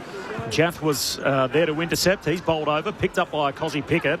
Keeps it moving forward for Melbourne. Latrell off the deck, wins it. Hand pass away towards Harvey Langford to Melksham. Handball out wide for Pickett. Takes on Hardiman. Slips a would-be tackle. Gives it away to Fitzgerald. Fitzgerald tackled, lost it, holding the ball. And Trembath forces the ball free in the tackle. The umpire says that is enough of a prior opportunity. And Trembath moves it out wide to Curtis, who marks it half back. Kangas by 12 points. Curtis kicks into the middle of the ground and finds O'Sullivan. Defensive point of the square, or defensive edge of the square, I should say. He moves it out wide towards the city wing in the run of Caleb Daniel. Kicks for a leading Darling. Between wing and half forward, he feeds the handball. cruising by Scott, chips to half forward, and Larkey goes up and marks. Got a little bit of treatment afterwards as well. He did, yeah. That's no exactly 50-metre penalty, though. Exactly what we're talking about, though, Rammer, isn't it? It was Daniel again. He could have gone sideways and gone wider, but eyes ahead. Darling presented at the footy. Handball receive. Taking yards. It's much better. Puts the defenders under a lot more pressure, as we've said. So Larkey trots in. Mark, 49 metres out, won't take it on, sets it up. Sherry runs at the footy, clatters into Lever. Sheasel rows the pack and goals. Expertly done by Harry Sheasel. And North lead by 18 points. 7-1-43 plays 4-1-25, 2 minutes into the second term. Well, he'll be furious, Stephen King, here. So Nick Larkey sets the ball up. He's too far out, so he sets the ball to the top of the square. And I'm looking. So he runs past Tholstrup. He runs past Trent Rivers, Sheasel, with no body pressure, no arm across, just zero pressure. So that's what I'm getting at. Defensive pressure is one thing. Defensive technique is another thing. Now, when the ball is going inside your forward 50 to a dangerous area, you must turn, scan. For a defender, absolutely. Who's the closest opponent to me? Who's the most dangerous? You don't let Harry Sheasel have a clear run of the ball. Yeah, for a small defender, you've got to be thinking red alert, don't you? It's a soft drop 20 metres out from your opponent's goal. North by 3 goals. Trembath wins the hit out. Fitzgerald grabs it. He spun around in the tackle from O'Sullivan. Dispossess, scooping up the loose footy. Jath. D's keep it. Handball to Tolstrup. He kicks wide, finds Rivers. Well, Cozzy is he walking to the bench? Yeah. Oh, okay. No good at all. As a long kick down to half forward for the Demons. Fritz the target. Punched away from him. Boundary throw in. Half forward here for the D's, but Cozzy's coming your way. Ray Chamberlain on the boundary. Yeah, he was walking and he just held his mouth. He's got blood there. I think he's got some blood. That's a good result. Yeah. Because I was thinking soft tissue or something more serious. So good outcome. Slapped on by Max Heath and the ball tumbles back to the boundary line. We'll do it again. So definitely blood coming from the mouth, Ray. And definitely blood, and that's what he's come off to have a look at. So we've got no issue in terms of just an injury outside of that. Oh, gee. Oh, he's copped an inadvertent back heel from Cooper Trenborough on the way down. He was flying past to get the rove. That's got to hurt. Throw in half forward here for Melbourne. Both rucks miss it. Luke Davies-Uniacke bursts onto the footy, streams down the wing, kicks inside 50, and Darling marks tracking back towards the pocket, 40 metres out. Very acute angle, about 10 metres in from the boundary line. Smart kick by LDU. He made Jack Darling go and get it rather than to kick it to the contest. Now, Lever, he just had to turn his head too many times. He couldn't keep eyes on ball. He couldn't keep eyes on his direct opponent. So, really smart kick there by LDU. Jack Darling has won 42% of his offensive one-on-ones this season. Only Charlie Curnow has a better conversion rate. Here's Darling. His shot is missing hard left, out of bounds on the full. So North still by 3 goals, 7-1 to 4-1, 4.5 into the second term. Full-time, Fremantle by 28. So the Dockers by 28 points over Port Adelaide. In the earlier game, as Rivers brings it into Jath, long kick up to the wing, Comben the target. Offhand, spills down in front of Gawn. Gawn got the handball away towards Tolstrup. Now to Fitzgerald, still at half-back, gives it to Howes. He's locked up in the tackle, and Comben holds him there. So a ball up, half-forward for the Roos. It was Larkey, actually. Just want to credit the skipper there, who, as you said, is working hard to try and get into the game, and that's one thing you can control, isn't it? Your defensive efforts. That's terrific stuff. Heath wins the hit out. Hardman scoops it up.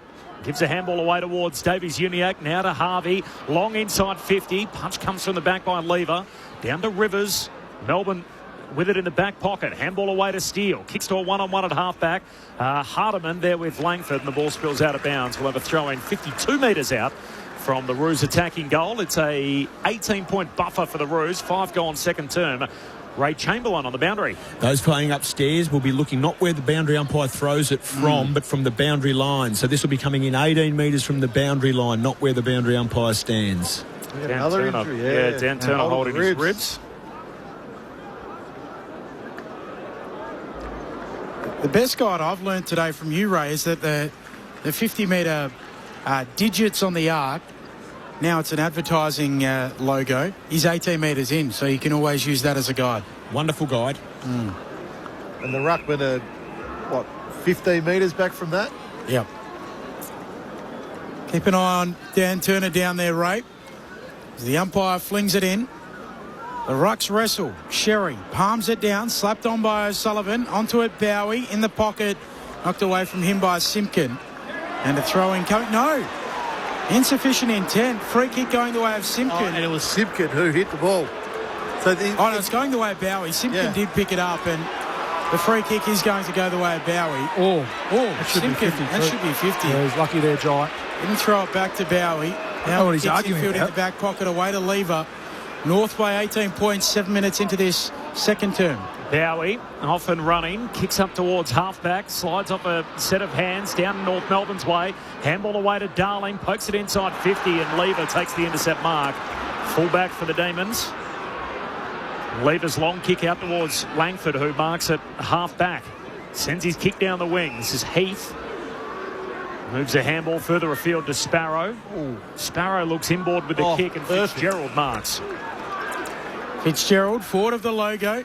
He'll kick into the pocket. Combin's there. Intercept marks. Has a back pocket for North. He'll kick towards the wing and Sheasel. Sheasel just backward of the interchange gates. North by 18 points, 7.5 minutes into the second term. Saturday footy on ABC Sport. Contest kick to the wing. Sherry hands to it. Simpkin goes again at ground level.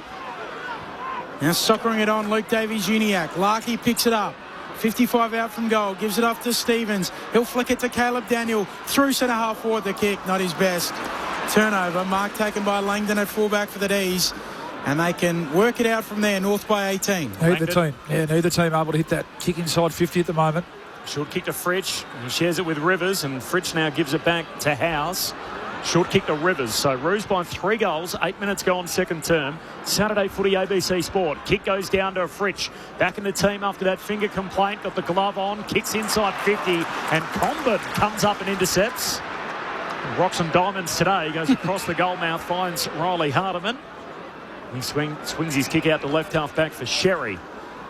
So the Roos did lead this game by 25 points in the opening term. They lead it by 18 now.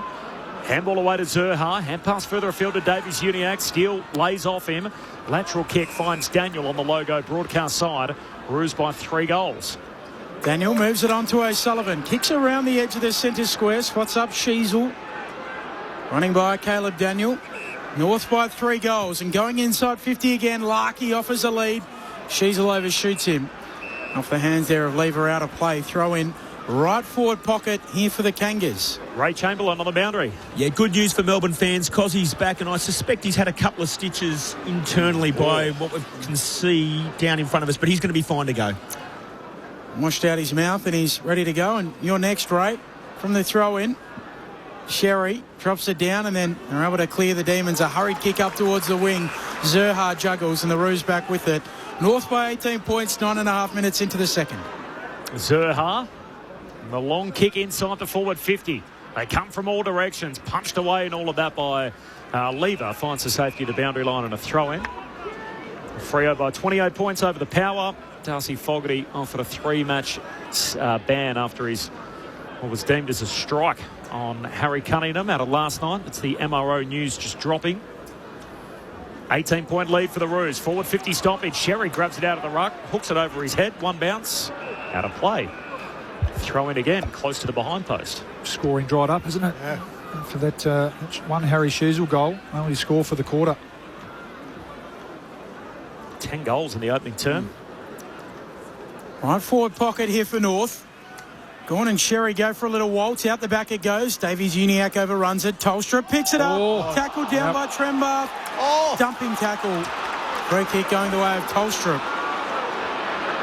Trembath thought he had him holding the ball. Ray Chamberlain, you're having a look on the replay at the moment. Yeah, the umpire's got a completely different view to the camera angle, so he'll be able to see the head. That's the key issue. So they work it out down the wing, the Demons, but turn it over. Daniel takes it back for the Roos. Off to Sheasel, to Parker, to Trembath. Back to Parker. Snaps inside 50. Nearly gets to Davies-Uniacke. Bowie does well to get a hand on it. And then he goes and wins it. And now the D's are out through Langdon running off the back flank. Oh, Langdon just missed his target cold. He had Chandler on the wing, didn't hit him. Intercepted by O'Sullivan, away to Harvey. Slick hands to Scott, to Sheasel. Now to Davies Uniac. Drilled in the tackle by Sparrow. Comes out to Harvey. Kicks to Larkey. Slips straight through his hands. At the back, scooped up by Simpkin. Handball away to Larkey. Forward pocket. Goes back by hand to Stevens. He floats one goalward and in the goal mouth. Jaff knocks it through for a rush behind. I just wonder if Nick Larkey is carrying an injury. Yeah. He doesn't look himself, does he? It's a 19-point lead for North. A dozen minutes into the second term. Saturday footy on ABC Sport. And I'm talking about for multiple weeks. Yeah, he's been carrying something because he just those marks he doesn't drop those. Yeah, it's a good shout, Rama. The newsbreaker on our team, no doubt, will do some digging during the week. I can tell you tonight, Nick Larkey's been playing with an injury. That's coming up this Tuesday evening as the D's exit their defensive 50, but they turn it over again. Trimbath kicks inside 50. She's all low down, can't trap it. Tolstrup cleans up off to Chandler, sells some candy, bouncing off the back flank, kicks to Van Rooyen, who's been quiet today. He marks wide out, dock side of the ground. North by 19 points, 50. Who infringed? Was it Goda or was it O'Sullivan? I think O'Sullivan. Yeah. Sullivan, he was the only guy in the area, didn't stand. He ran to the mark and then took, I presume the umpire called to stand, and then he took 3 or 4 steps back. So that's one of our 5, Ray, for the weekend. That's a statistical anomaly, but no, he definitely came in and then wanted to sag out, Bally, as you articulated, and despite the efforts of umpire Nathan Toner to ask him to stand, O'Sullivan failed to do so. Just a second disposal today for Jacob Van Rooyen. It's the first Demon since Jesse Hogan in 2018 to kick 5 goals in back-to-back games. His drop punt here starts right, swings back. Is it enough? Not quite. Minor score. North by 3 goals neat. 13 travelled. Second term Saturday footy on ABC Sport. Daniel marks the kick out and then goes short to O'Sullivan. Half back. He's had 6 games this year, Van Rooyen, where he hasn't kicked a goal, and another 3 where he's only kicked 1. So when he's on, he's on. When he's not, he's missed out. So Roos working around the defensive arc and now up to the wing for Stevens. His short kick, dangerous. Picked off by Rivers. Forward half turnover for the D's. Hand pass away to Bowie, who's one of their better users. Yeah. Kicks to centre half forward and a sprawling mark from Melksham. Down on one knee. Got it. He's got this in his... Yeah. He's going to have to kick it 55, 56, but at his best, Jakey. Well, he comes off the line a little bit with his kicking technique. Only had the one kick for the day. So you'll want to make this one count. Just both teams are struggling by foot in the last 10 minutes. He was the late in for Harrison Petty last week. Jake Melksham kicked 2 and held his place. And kicks him to man on the mark. Touched on the way through. Nice work from Comben. Punched away second time by Heath. Falls down towards O'Sullivan, who's ragdolled in the tackle. Ball comes out. Pickett inside the forward 50. That's Cozzy trying to trap it. Tried to stand up with the footy. Lost it. Slides out towards O'Sullivan. Hand pass to Sheasel. Handball goes back to Goda. Goda kicks to a 2-on-1 on the wing. And there's Turner back out there with those sore ribs. Taking the intercept mark. Gives Whitlock a fair shove in the chest too. And go with the switch. Back to Bowie. Centre half back for the D's. Chips it to Chankwath Jath.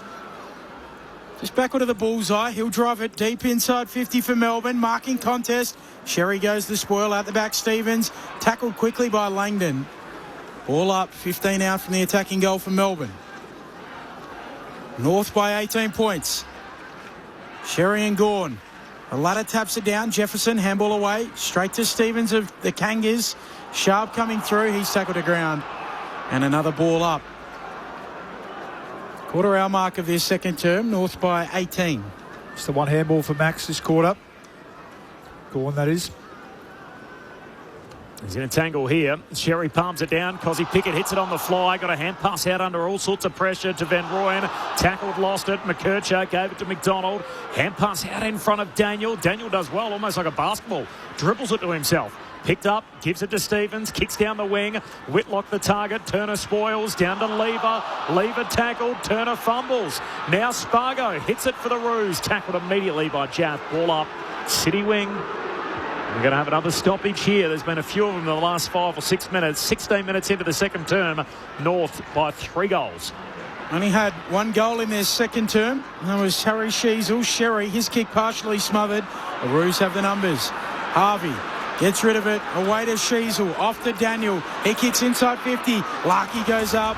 Halving it down. Turner doing really well. And now they can work it out through Howes to Lever. Off to Windsor. D's on their back flank. Him in here. Windsor retreats dangerously, but the kick is good enough for Howes. And he'll complete the switch away to Langdon. Right back pocket. Langdon, he's got Max out wide if he wants him. Eventually does use the skipper, who marks between wing and half back. 18-point lead for North.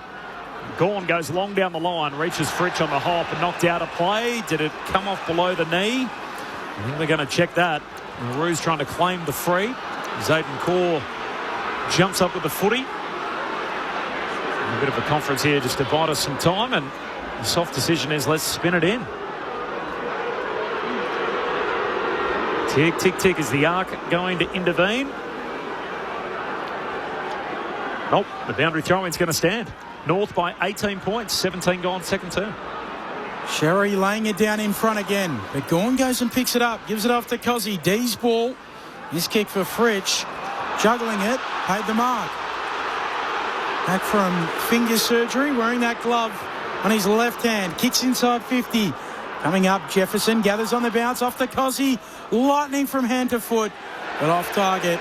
It's the behind post, out of bounds on the full. So North ball again, back pocket. Kangas lead by 18, nearly 18 minutes played in the second term.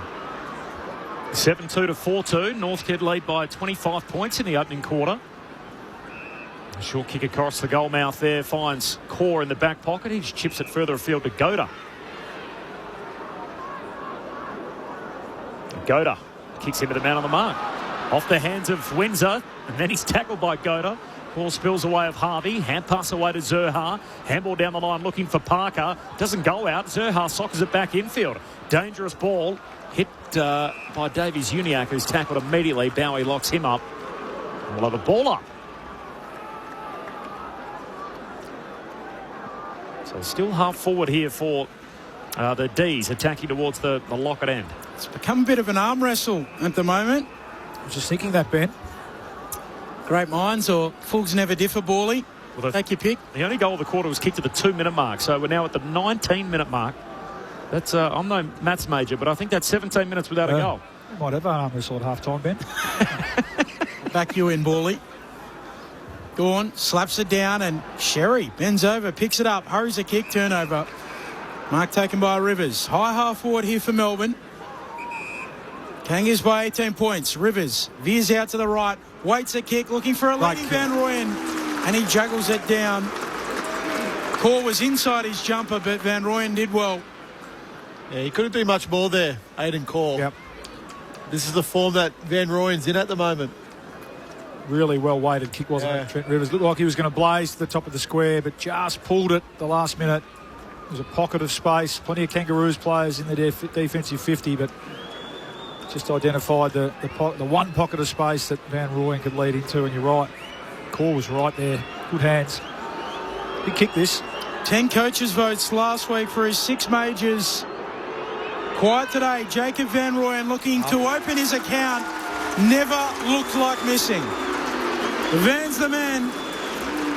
As Melbourne bring it back to 2 goals the margin. 7-2-44 North Melbourne. The D's 5-2-32. Time on second term. Luke Wall and Adam Ramanauskas. Well, Melbourne are defending a lot better this quarter. So I'm sure that would have been a message from Stephen King at quarter time. North Melbourne still had the 12 inside 50s to 8 this quarter. But Melbourne are able to exit a lot easier this quarter. Start to get a little bit of flow into their game. So I like this lead. He goes, he doubles back, then Van Rooyen goes back at the ball. Core's right there. But that's the sign of a really good forward, or a forward in form, where you can take the ball out in front. You know you're going to get body contact from behind. Take the ball in front and then go and kick the goal. He's had some big days, hasn't he? 4 times this year, 5 goals or more. Back in the middle. Ruck Shearer down. Sparrow first possession for the D's. Handball away to Heath. Hand pass further afield to Steele. Gives it back to Sparrow. Clean out of the middle. Van Rooyen O'Sullivan's got it again.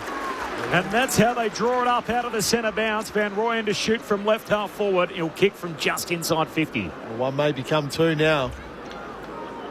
Get your tail up a little bit. Otherwise, it was terrific centre bounce play by the Demons. Worked it well with hand. And then once they were out, they found that leading forward. And their other forward got involved in the opening term, Matt Jefferson. Kicked his first of the day. Their other key forward. The ball went back to the middle. They scored from the centre bounce. Jefferson doubled up in 2 minutes. Van Rooyen a chance to do the same. For his second. His kick misses. Near side of behind. So Van Rooyen makes it 1 goal, 2 on the day. North's lead cut to 11 points. They did lead by as many as 25 in the opening term. We're now 22 minutes into the second. Parker to Harvey, who kicks up to a contest on the wing and off hands. It's out. North Melbourne did have their Hall of Fame last night. Our very own Brent Harvey being inducted. He's already in the Australian Football Hall of Fame. So 4 years ago. 4 years ago. Not before a game, though. I'm not sure about that. Cooper wouldn't have been able to attend, would he? No. First Hall of Fame night in 10 years at North. Heath hooks it down to the back from the throw-in on the wing. Onto it, Davies-Uniacke. Sweeps it back towards Simpkin to Harvey. Back to Simpkin. Turns him inside out. Now kicks inside 50. Marking contest. O'Sullivan flying in from the side. Comes down with the footy. Right on the arc of 50. Is he within range? Take his best, but he is good overhead. I watched him as a junior take some serious hangers school footy, so haven't seen a heap of it, but he's certainly capable. We've already got one flying Finn in the competition, Finn Callahan. Maybe a second. Can he finish it from outside 50? It's a good-looking effort. It's touched on the line. Jake Lever back there getting a hand on it. North leading by 11 points, 23 minutes into the second term.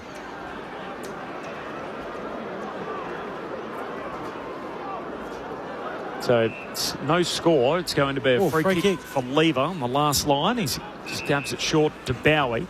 So 11 points, the lead for North Melbourne. Bowie goes long up to the wing. Hands on it from Parker. No mark. Spills down to O'Sullivan. Kangas win it back. Handball away to Harvey. Kick smothered. Nice work, Van Rooyen. Ball bobbles out. Sharp knocks it forward with his boot. Intercepted, though, by Harvey. Did well. Got it out to Core. He gives it to O'Sullivan. Kicks to half forward. Finds Whitlock. Ruse back with it. A bit of momentum with the Demons here. North trying to change that. Who have led all day. 24 minutes into the second. Whitlock lays it up into the pocket. Larkey to target out the back. Bowie takes a neat intercept mark on his chest. Don't like that kick by Whitlock. If you're going to kick a little pop kick it to the top of the square. Bowie, low trajectory kick, finds Sparrow off the back flanker. Shares it with Jath. Jath thumps it from half back to half forward. Van Rooyen down there. Combin comes in, punches it away, goes after it at ground level. O'Sullivan's there first. He's tackled quickly. Does well to get rid of it to Core. So the Kangas on their back flank to Davies-Uniacke to Hardiman. Hardiman's kick charged down by Jath. Bounces back to Hardiman. He gives it off to Core. Kicks to the wing for Parker. Drops the mark. Has to go and pick it up. Tackled by Heath. Ball comes out. And now Cozzy picks it up and zips away with it for Melbourne. Handball inboard finds Windsor. Turns straight into Goda. Tackled. Got it out. Sparrow steps back onto his right boot. Kicks to the behind line. Latrell's down there trying to keep it alive. He can't. Through for a minor score. It's a 10-point game. 7-2 to 5-4. 25 minutes gone second term. North Melbourne by 10, having previously led by 25. Harvey thumps it up to the wing. Darling's there, but he's outnumbered. Winning it at ground level, Windsor for the D's. Off to Langdon. Away to Howes. He kicks into the pocket, juggling it out of play. Fritsch. Throw in 45 around from the attacking goal for the D's at the Lockett end. North by 10. Saturday footy on ABC Sport. 4 long sleeve jumpers out there today, Ben. Our man Brad Weira used to always say 3.5 was the number, the bellwether. So they've tipped on the wrong side of it, the D's, and they're down by 10. For an indoor game as well. Heath slaps it on. Latrell Pickett, one of those long sleeves out after it. Beaten to it by his North opponent, and he's given away a free kick as well. Hasn't touched it this quarter, Latrell Pickett. Jefferson only the one touch. Go to the recipient. He'll poke it very short, a little casual on the kick. Harvey's able to clean it up and get rid of it to O'Sullivan. Goes back to Harvey. He just whacks a hurried kick up towards the wing for North. Ball spilt there by Davies-Uniacke, and then he took on Steele. Steele did well to affect the hand pass. Came to Trembath. He got it back to Davies-Uniacke. Handball away to Spargo. Collects on the wing. Dabs a kick to half forward for Darling. So Kangas with it, down 10. Sorry, Kangas up 10, but momentum against them. Darling kicks to full forward. Off a series of hands. Slides through to Larkey. Stands up with it. Tackled, lost it. Dees win it back. Jath by hand, away towards Bowie. Hand pass wide finds Langdon. Back flank for the D's. High up and under to the wing. Fritsch comes from the back, spoils. Hitting it at speed is Windsor. He's tackled, got it out to Steele. Handball to Fritsch. A little fumble. Regathers, goes back by hand to Langdon. Hand pass away to Fritsch, and Fritsch is going to have to come inboard. Finds Jath. Jath wants to kick infield on the 45. Beautiful for Cozzy. It could all open up. He turns his man inside out, kicks deep towards cousin Latrell, lands in his lap, swivels, snaps and goes. What's better than one picket? It's two of them. And they combine for another Melbourne goal. He's got a couple, Latrell. And the lead is just 4 points. 7-2, 44 plays, 6-4, 40. 30 seconds away from halftime. Well, he made it work, Rammer, and in the end he makes his first position of the quarter work. I thought they had a couple of loose, short. He missed Sharp. Absolutely torched Harry Sharp, but all's well that ends well. And a classy finish from Latrell. It was the kick from Jath, wasn't it? Yeah, Beautiful kick through the middle of the ground. 50-metre dart. And the game opens up from there. It's been a messy, hasn't it? But a high-pressure second quarter. Just a little bit of class. Able to find Melbourne's first goal.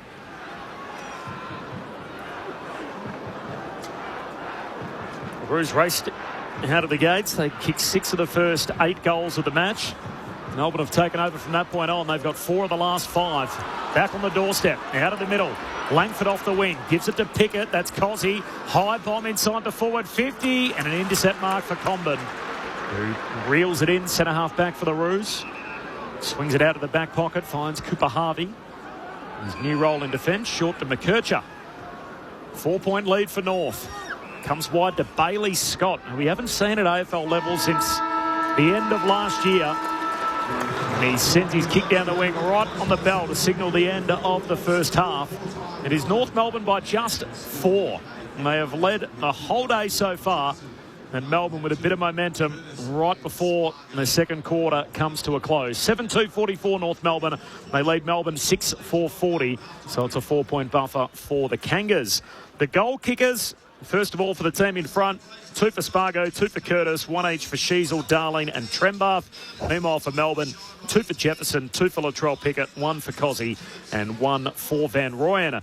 The news of the day, Fremantle coming from 12 down at halftime to win by 28 in Adelaide over the Power. 4 for Amos, 3 for Tracy. Jager O'Meara the only concern with an ankle injury.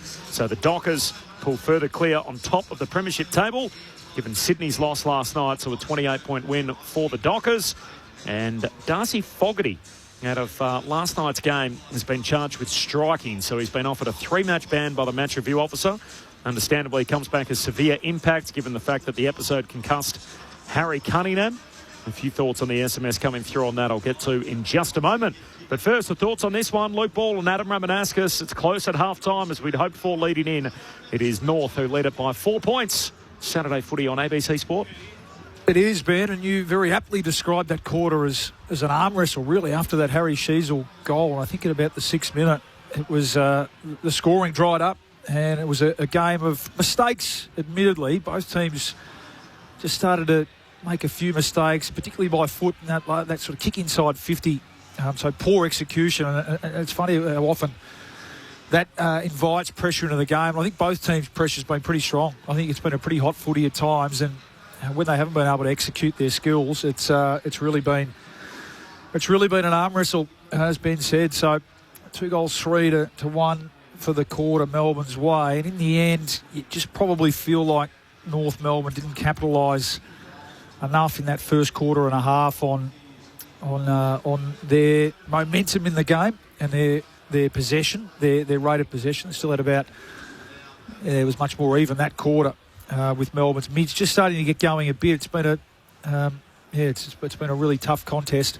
You just feel like Melbourne have probably got a bit more upside. And I think the way that the North moved the ball in that quarter, you mentioned a couple of times, Ramo, with that slower delivery and wider delivery inside 50, that really plays into the Melbourne defence's hands. When you think about what do they want, what does Lever want, what does Turner want, they want the ability to be able to drop off their man who's not in a dangerous position and help out their teammate. We didn't see that. Every time they went forward in that first quarter, they did so with speed, and they changed angles, the Kangaroos, and it doesn't matter how good your defence is, that's always going to put them under pressure. So scoring dried up. It became a lot more of a contest, as we said. I still think they're certainly up for it, the Kangaroos. That's the pleasing thing from their point of view. There's not many missed tackles out there. I think they're really 27 forcing tackles they had for the half. Yeah, forcing errors at times. So they need to be able to maintain that. And they're really, when they get the ball in their better users' hands, more often than not, they look a lot more likely to score, don't they? So, Sheasel had a really good half. What's he up to for the half there? I'm just trying. He's at 18. Cooper Harvey's he's a really 20. Good half. He's up to 20. He had 15 in that second quarter, Cooper Harvey. Do you like him behind the ball? Yeah, I do. Yeah, I do. Good kick, makes good decisions. Good decision maker. We got word today that Dad was telling him just to take the game on a bit and go forward with your disposal. Sometimes, especially with a few of his teammates back there, they could get caught.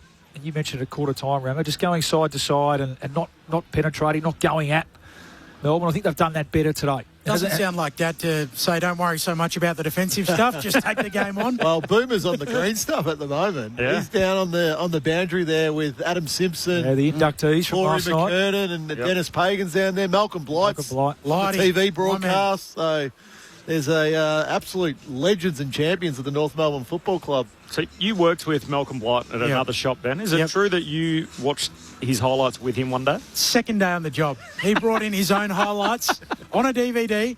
It went for 90 minutes. They were incredible highlights. Well, that's fair. I mean, you were way too young to see him play. So just wanted to make sure that establish his bona fides. Yeah. He also kept asking me for months, when's the new footy record going to arrive? I said, I don't know, mate. They'll get here one day. The big season guide. Big season guide. Yep. And then it eventually arrives, and he says, Ben, have a look at this. And it says on the front, Blight, a legend, because he'd been elevated to legend status in the Australian Football Hall of Fame. He was great fun, Blighty.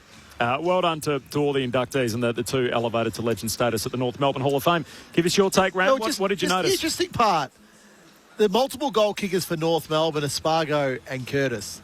The multiple goal kickers for Melbourne are Jefferson and Van Rooyen. So we're talking the two key forwards up one end and the two small forwards up the other end. So North really, they need to, he needs to start marking the ball. Now, unless there's something wrong with him, I don't know what that is. But we did. Ball and I both mentioned in that quarter, kicking deep into pockets rather than getting it to hot spot and getting it to a dangerous area. So if Curtis and Spargo are the goal kickers, we'll give them a chance. You saw Curtis. Wide, it's hard. Yeah, true. Yeah, Curtis got crunched as well. He did. He got a knee in the hip in that last contest, that last inside 50 forward. So he'll need to keep that moving at half time because he'll be a sore boy. But watch Larky. He's working hard. He really is. It's just not quite dropping for him at the moment. The touch and then a couple of kicks where he's had space on Turner or Lever. They've just been in behind him and not to advantage. So it'll come. We saw it last week. If he keeps that work rate up, things can turn pretty quick for him. But just at the moment, things not really working. Really, I mean, at either ends, bar from little patches, as you said, for either key forward group. Lightning round of SMSs before we hit the news at halftime. Dom in Faulkner. The D's won a premiership with Gawn and Jackson. Pick those two in the All-Australian team and be done with it.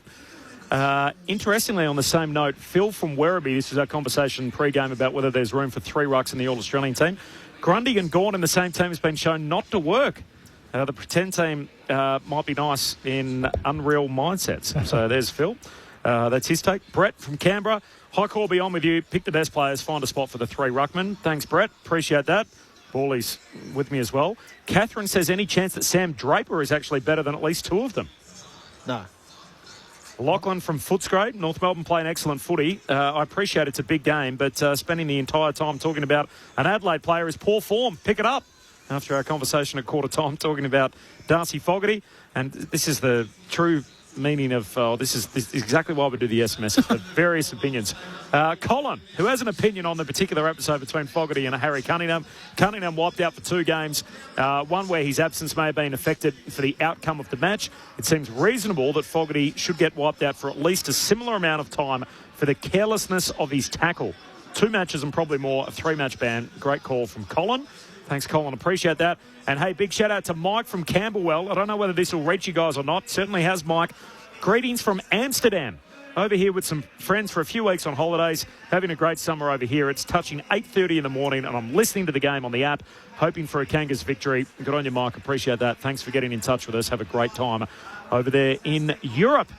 Half-time here, North Melbourne by 4 points. Been a busy day of footy already with the MRO findings. Fogarty offered a 3-game ban for his strike, as it was deemed, on Harry Cunningham last night. And Fremantle coming from 12 points down at the half to beat Port Adelaide by 28. Half-time in our broadcast game, Kangas by 4 points. We're back with the second half in just a moment, but first the latest from the ABC Newsroom.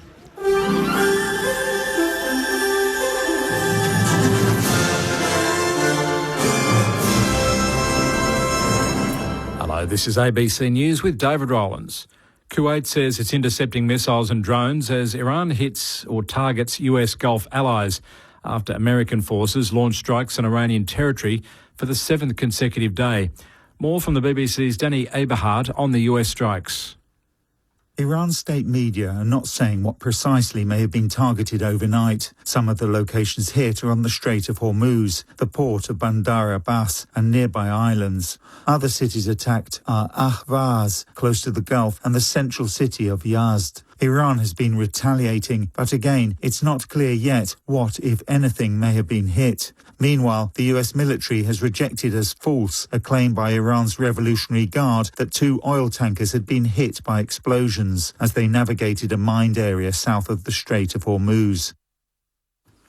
The Chief Executive of the Australian Islamic College, Abdullah Khan, says it's a positive sign that the federal government has agreed to implement a number of recommendations to fight Islamophobia in Australia. In September last year, the Special Envoy to Combat Islamophobia, Aftab Malik, released a report making 54 recommendations. Today, the government announced its response, committing to implementing a range of measures, including a dedicated Islamophobia education task force. Mr. Khan says he welcomes increased education around Islamophobia. I believe that prejudice can be learned and unlearned, and through this process we can avoid discrimination, in fact. So this establishment of education task force will make a real difference. The federal government has strengthened its travel advice to Laos, warning Australians about the risk of crime and a lack of transparency in the country's justice system. Yvette Gray has more. The latest advice posted on Smart Traveller is for Australians to exercise a high degree of caution in Laos due to crime, the risk of methanol poisoning and ongoing concerns around lack of transparency in the justice system. The warning states the legal system may not provide justice in criminal cases and authorities may apply the law inconsistently. It comes after Lao authorities charged the owner of a distillery over a mass alcohol poisoning incident in 2024, which killed 6 tourists, including 2 Melbourne teenagers, Bianca Jones and Holly Morton Bowles. A possible penalty could see the owner face a sentence of just 3 months to 4 years in prison. British maritime officials and Somali security authorities say pirates have hijacked a tanker in the Gulf of Aden off the coast of Yemen. British officials say a ship was boarded by unauthorised personnel as it sailed east, adding that other ships are advised to transit with caution. Officials from Somali's semi-autonomous Puntland region say the attackers were Somali. It's the second hijacking of a ship off the coast of Yemen since May. A Queensland man will appear in court charged over alleged threats he made to a federal politician. Joshua McIntosh reports. The Australian Federal Police's National Security Investigations team began inquiries earlier this month into voice messages which allegedly contained threats directed towards the federal parliamentarian. It's alleged investigators were able to trace the messages to a 57-year-old man from Coomera on the Gold Coast. Officers raided his home on Thursday, where they allegedly found evidence of the offence on his device. He was charged with 1 count of threatening to cause harm to a public official, an offence which carries a maximum sentence of 2 years in jail. The 57-year-old's due to face the Southport Magistrates Court next month. A woman has been charged over her alleged role in a $3 million drug manufacturing syndicate in the New South Wales Hunter region. Drug and Firearms Squad detectives arrested the 59-year-old at East Maitland yesterday before searching a home at Aberglasslyn where they seized methamphetamine and cash. Police claim she sourced chemicals and glassware for a clandestine drug lab, which was uncovered during raids at Salamander Bay and Boat Harbour last month. 64 kilograms of prohibited drugs worth close to $3 million was seized during those earlier searches. 2 men have already been charged and remain before the courts. And Western Australian police are investigating a fatal crash in the southwest of the state. Officers were called to North Dandalup this morning following reports that a black station wagon had left the southwestern highway and rolled over.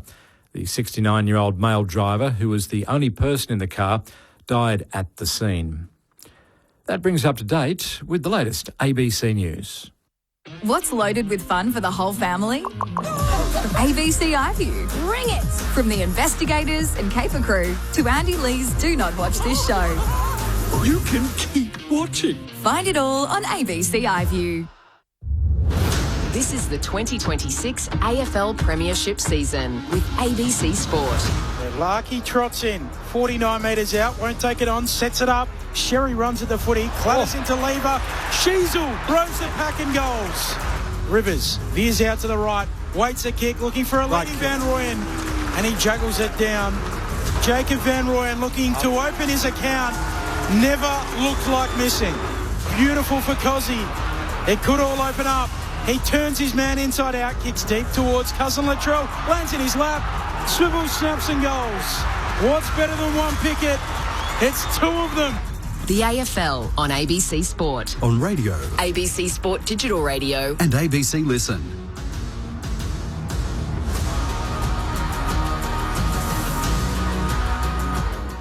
Lodging on the blind side. Nick Felder. Was he a great niggler or was he a dirty grub? He blew up the Shark's mind. Ryan HG. Got into his head, set the explosives, and walked away and enjoyed the result. Ryan HG on ABC Listen.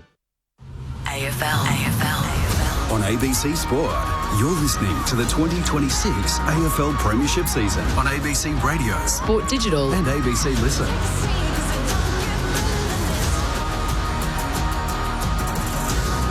Time in the match between North Melbourne and the D's. 7-2-44 plays 6-4-40. North leading by 4 points at the main break here, Saturday footy on ABC Sport. Corbin, you and Borley were talking earlier about the fact that we've got 2 number 47s out there today. Yes. Cooper Trembath and Joel Fitzgerald. You got an answer for us? You'll never believe this is the first time the 2 number 47s have played against each other since last Friday night. Yeah, I was going to say, when Liam Puncher and Cooper Trembath went head-to-head. Yes. So, yeah, it's not that common. Not that uncommon. Yeah. Not that uncommon. Yeah, not that uncommon, yeah. Well, Caminiti wears 47. Caminiti was the other one. Yeah. That's the other I was trying to think. Yeah, we did the Saints. He's actually had plenty of chance to change too, hasn't he? The Saints Port Adelaide game. Who's 47? Is that our man Zado? Was he 46?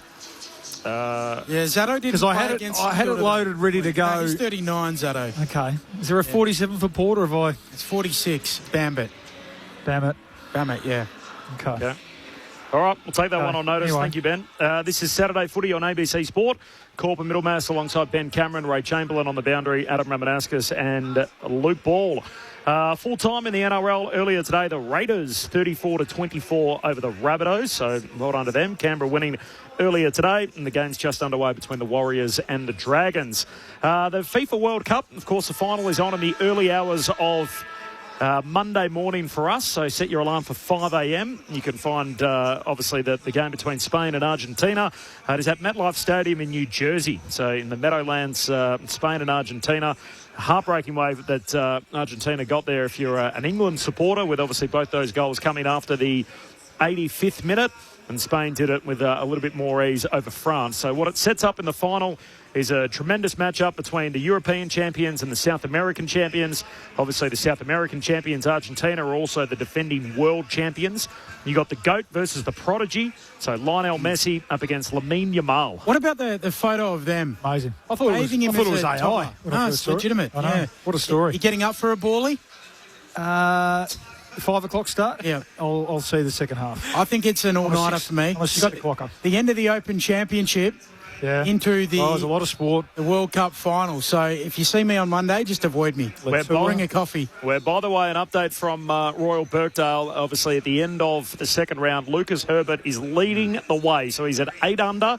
The Australian is 2 shots clear of his nearest rivals. There's a 3-way tie for second. Bryson DeChambeau is currently 5 under. He's 3 off the pace, and a bit of controversy involving Bryson overnight. So Bryson DeChambeau was penalised 2 shots for improving his lie. Now, he stepped and pushed down clearly a tuft of thick rough. And while he didn't improve technically what people understand to be the lie, he did improve the ability to have a backswing on the ball. So, look, I seem to be in the minority looking online, but I certainly thought it was a 2-stroke penalty. I was very comfortable with that as a rules official. If that was a 2-stroke penalty, I'd give up 20 shots around. You're moving branches and all sorts, aren't you? Yeah. Everything. Yeah. Well, you're not allowed to do that. Well, that's why I don't play golf with you.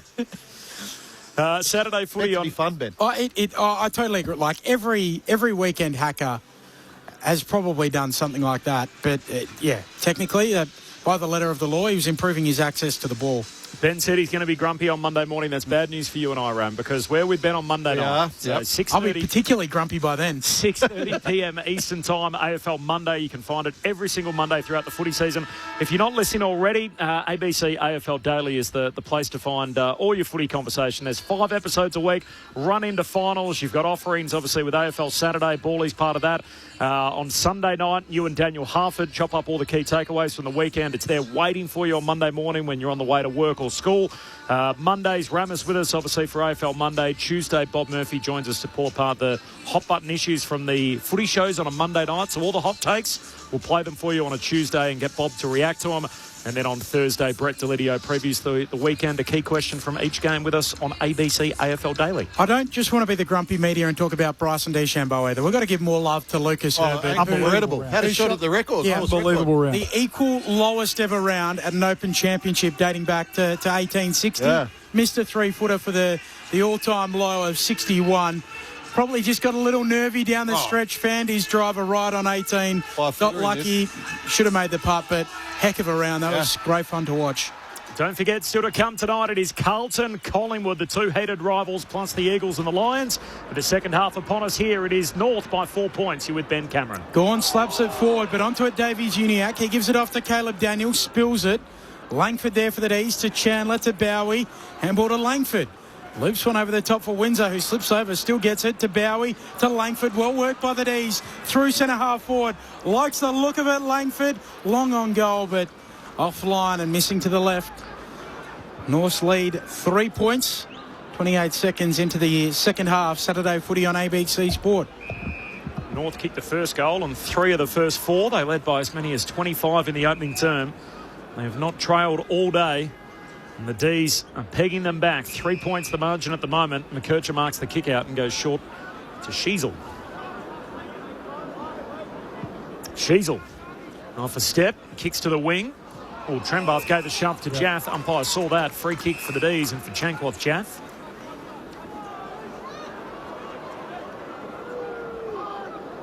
The D's have kicked 4 of the last 5 goals in the game if you trace it back. Jaff inside 50. Jefferson got a fly at it. Spills down though to Sharp. Sharp gets clear. Sharp snaps and goals. And the D's with their nose in front for the first time today. 80 seconds travelled in the third term. And Melbourne hit the front. 7-5 to 7-2. Saturday footy on ABC Sport. Luke Ball, Adam Ramanauskas. It's a nice finish, Rammer, isn't it? It was quiet in the first half. Really quiet. Yeah, he's a second half specialist though. Old Sharpie. That's when his endurance and power running come to the fore. But that was just a great Crummers goal. Good contest from Jefferson, launching at the footy. And just a clean pick-up at the fall of the ball from Harry Sharp.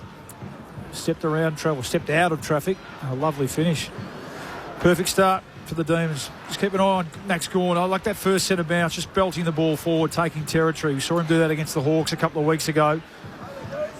Sometimes you can be a little bit too cute around clearance. Last 3 goals of the game, the Demons. Gawn palming it down. Sparrow flicks it back to him. Gawn gives it to Steele and they go for it again. Inside 50, Jefferson leaves it behind. Picked up there by McKercher. He'll kick laterally across the defensive arc and find Scott. It just feels like Melbourne are wearing North Melbourne down with skill level. Scott kicks beyond the defensive 50 and punched out by Sharp. And I'll explain that a little further. They're just more efficient. Like it feels like North Melbourne have to have a lot of possessions to get the ball forward and score, whereas Melbourne need little possession to get the ball forward to score. Throw in half forward. Gawn reaches around, gets it away from Sherry, taps it down to Cozzy Pickett. Flying shot on goal. Misses just to the left-hand side. See, that was neat work. Gawn and Cozzy combining is what you come to the footy for. Oh, Zerha on the kick out. There's a clanger straight to Jefferson. Tried to link up with Daniel and somehow turns it over cold. And Jefferson will get a look left forward pocket. And he didn't need to kick it because he had the space. Yeah. He could have just turned slightly to the left and went more central. I don't know why he wanted to kick the ball to Caleb Daniel there. I'm not sure he'll take the next kick out, Cam. Cold turnover. Jefferson to cash it in. They pay full toll. Jefferson goals. He's got 3. And the Demons pull further in front. 4 minutes gone in the third. It's a 10-point buffer for Melbourne and a 35-point swing in the game. Yeah. The D's 8-6-54, North 7-2-44. Saturday footy on ABC Sport. Well, they're still in the sheds, aren't they? They're 4 inside 50s to nil, Bally. Yeah, and it's just an unforced error. And the one before that, Finn O'Sullivan got out of jail, just was asleep at the clearance, and Cozzy Pickett didn't make him pay, but yeah, it's just a bad blue, isn't it? It's just it's these moments that North Melbourne continue to have, which suggests there's just still not a mature team. Like what's that, a 40-point odd swing now, Corb? 35, yep. So, yeah, that can't happen. Good teams, mature teams don't allow that. They slow momentum, find a goal themselves. Which is almost exactly what Melbourne have done. And a free kick in the middle. We spoke about how it became an arm wrestle in that second quarter. It was like they were pulling the rope back to neutral, and then they've just ripped it their way. But Melbourne found 2 goals late in the quarter. Yeah. Sherry gives it off to Daniel, shorts it to Sheasel, kicks into the pocket. In good position, O'Sullivan, he marks. 35 out, 45-degree angle, right forward pocket. Melbourne have kicked 6 of the last 7 goals in the game, so they need their young star here, Finn O'Sullivan, to kick this. Is he inside or outside my dead pocket? Maybe. Just inside it. Just inside it. Yeah. We usually use the logo as a bit of a... That's the Bermuda Triangle. O'Sullivan comes in and still across the goal mouth, minor score. Might have been just inside Rammer's dead pocket where he thinks there's a breeze inside a closed stadium. I think the waves are up today. Melbourne by 9 points, 5 minutes into this term. Bowie got it on Turner and third time. Rivers goes running, takes a bounce, and then kicks along to the wing. I defaulted to Bowie, who ordinarily takes the kick outs. He's not on this occasion. And the kick's a turnover as Sherry takes the intercept mark, goes back with it to Zerha, and North Melbourne swing it from one wing to the other. Core collects on the bounce and then kicks down to half forward. He wanted O'Sullivan, got him just. Bobble that? Yeah. He took the mark, but it wasn't a clean mark, so he bobbled it over the line. Yeah, he did. And it looks as if that's going to be the case. And the field umpire hands the ball to the boundary umpire and says, toss that in for me. So 9-point lead for Melbourne, 6 gone in the third term. This is Saturday footy on ABC Sport. Just recapping, North did lead this game by 25 in the opening term. We're now 6 minutes into the third, and it's Melbourne who lead by 9. Gawn wins the tap, but Curtis steals it. Kicks North towards half-forward Trembath. Outpoints Jath. Marks 49 metres out, slightly left of centre. And he's not showing a lot of interest as to what's going on inside 50. Just good body work, Bally. By Trembath, a young kid and already got that control of his body in a marking contest. Jaff, an experienced player, probably should have done better in that contest. trying to wrest some of Melbourne's momentum. Cooper Trembath from the edge of the square doesn't hit it well. Marking contest, Larkey launching at it down at ground level. Langdon's there, D's on their last line, handball to Turner. Kicks for Chandler, Mark's back pocket. So Melbourne able to defend that. They lead by 9 points, 7 played in the second half. The kick goes long to the wing. Jefferson, the target, got himself to the front. No mark, but a free kick. Whacked around the chops by Comben in the marking contest. Saturday footy on ABC Sport. Jefferson takes it by hand away to Rivers. Handball to Bowie, who was bowled over in all of that. Bowie jumps back to his feet, kicks to half forward. Pickett reels it in front of Davies Uniacke. Gee, I thought he turned a race off. Umpire gives him the benefit of the doubt. Goes back and takes his kick. Cozzy looks corridor, finds Jack Steele. Swings a handball away to Lever. Lever pokes it inside 50, not the option. Zerha touches it on the way through to Sherry. North win it back. Sheasel to McKercher. Now a handball to the back pocket for Daniel. Daniel, exiting kick, just gets it to Scott. Melbourne by 9 points. Last 4 goals of the game. Scott to Daniel, to the runner McKercher. Little slalom run. Lifts the handball out towards Whitlock. Back to McKercher. Onto Zerha. Flicks it back to McKercher. He's now in a pickle. A little dead end goes back to Zerha and they've coughed it up. So the D's come in through Jefferson. He's worried out of it. Now Whitlock takes it for North. Handball's back into the rubble. Very contested at the moment. And Sheasel's tackled to ground. Virtually on the logo. Melbourne by 9 points. It's tying themselves in knots, North Melbourne, with their ball movement at the moment. Gawn slaps it down. Scott's in there. Sheasel too. North Melbourne ball. Back feeds the handball to Zerha. Kick smothered. Ricochets away, and now Langdon takes it away for the Demons. Swings a kick down to half forward for Fritsch. The lefty dabs it inside 50, and Jack Steele takes the sprawling mark. There's the difference, Corb. And Melbourne get the opportunity to take the ball forward. They're efficient. They find a mark inside forward 50. But the McKercher on the other side of the ground, on the City side of the ground, that ball should have been kicked 3 handballs earlier. What a year he's put together, Jack Steele. Easily shoved out of the door. And Moorabbin, completely under the radar. A future 3rd round pick. We're going to have to get a good one in the 3rd round coming up, the Saints, to match this man's output. Jack Steele from left half forward.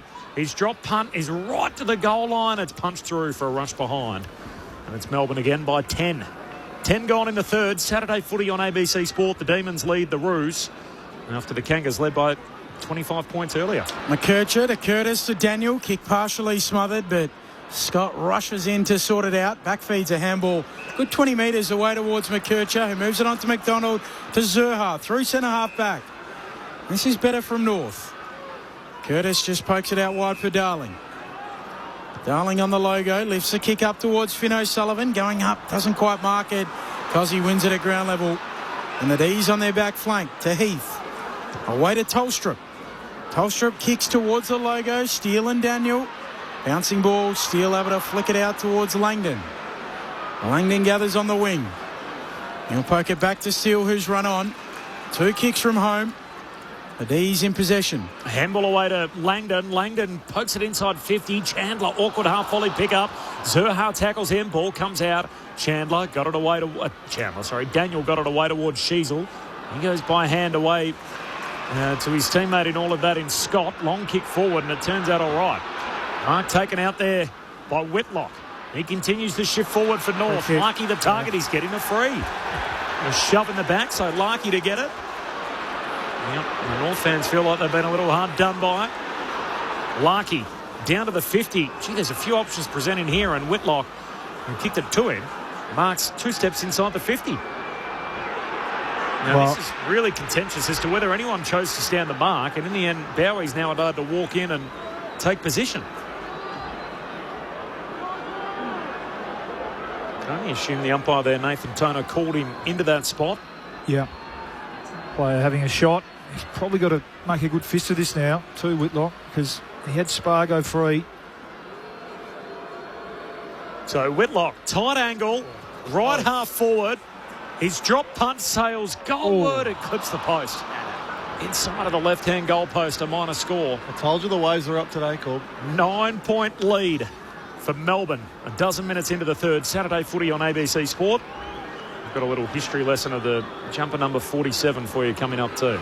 Rivers takes a kick in, runs away and takes a bounce right up the middle. Kicks deep towards the middle of the ground. Gorn can't take the mark. Caleb Daniel front and square off to McKercher. Pokes it out wide. And Scott marks. So Roos with it. City side of the ground. Short kick for Daniel. Daniel feeds it on to Scott. He feeds it on to Spargo.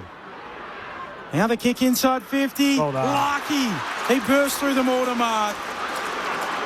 Good kick by Spargo. Yeah, and he didn't give the handball. That's what you're talking about, Rammer. Face the game. Shoulders out. Don't invent. Don't create something that doesn't need to be created by over handball. Lovely kick. Weighted kick to space, and Larkey just wanted it the most, didn't he? Yep. Well, they need their skipper to stand up. Well, he needs it. He needs it for his own confidence, this Nick Larkey. Certainly does. Last 3 games, he's kicked 5-11 from 19 shots on goal. Larkey's drop punt continues that trend. Misses left. Melbourne by 8 points, 13 played in the third. Most games ever in VFL AFL history in number 47. It's actually a guy that played for both Melbourne and North Melbourne, Alan Jarrett, who played in the 70s and the 80s, wore number 47 for 170 games. Only 2 guys have ever worn it over 100 games in the league, and the other one was Leon Higgins, who played for Sydney and 1 game for Hawthorn. Third on the list is Ricky Olorenshaw, played 78. And Caminiti in 4th. As Melbourne shift the ball down the wing, Gorn long inside 50, punched away by Comben. The safety of the boundary line. And in the league currently, Wade Dirksen, Liam Puncher, Joel Fitzgerald, Cooper Trembath, Oliver Hayes-Brown, Anthony Caminiti and Milan Murdoch. So 7 different players wear number 47, or at least have this season. I'm pretty certain Jackson Artemis is going to wear it tomorrow for the Dons. So there's the complete list. Throwing inside 50 here for the D's, and there's a pushing free kick. Cooper Trembath, he shoved Max Heath out of the way. Yep. And Heath, the man they call Moose, will go back and kick for goal. That's the risk of having your part-time ruckman take a stoppage inside defensive 50.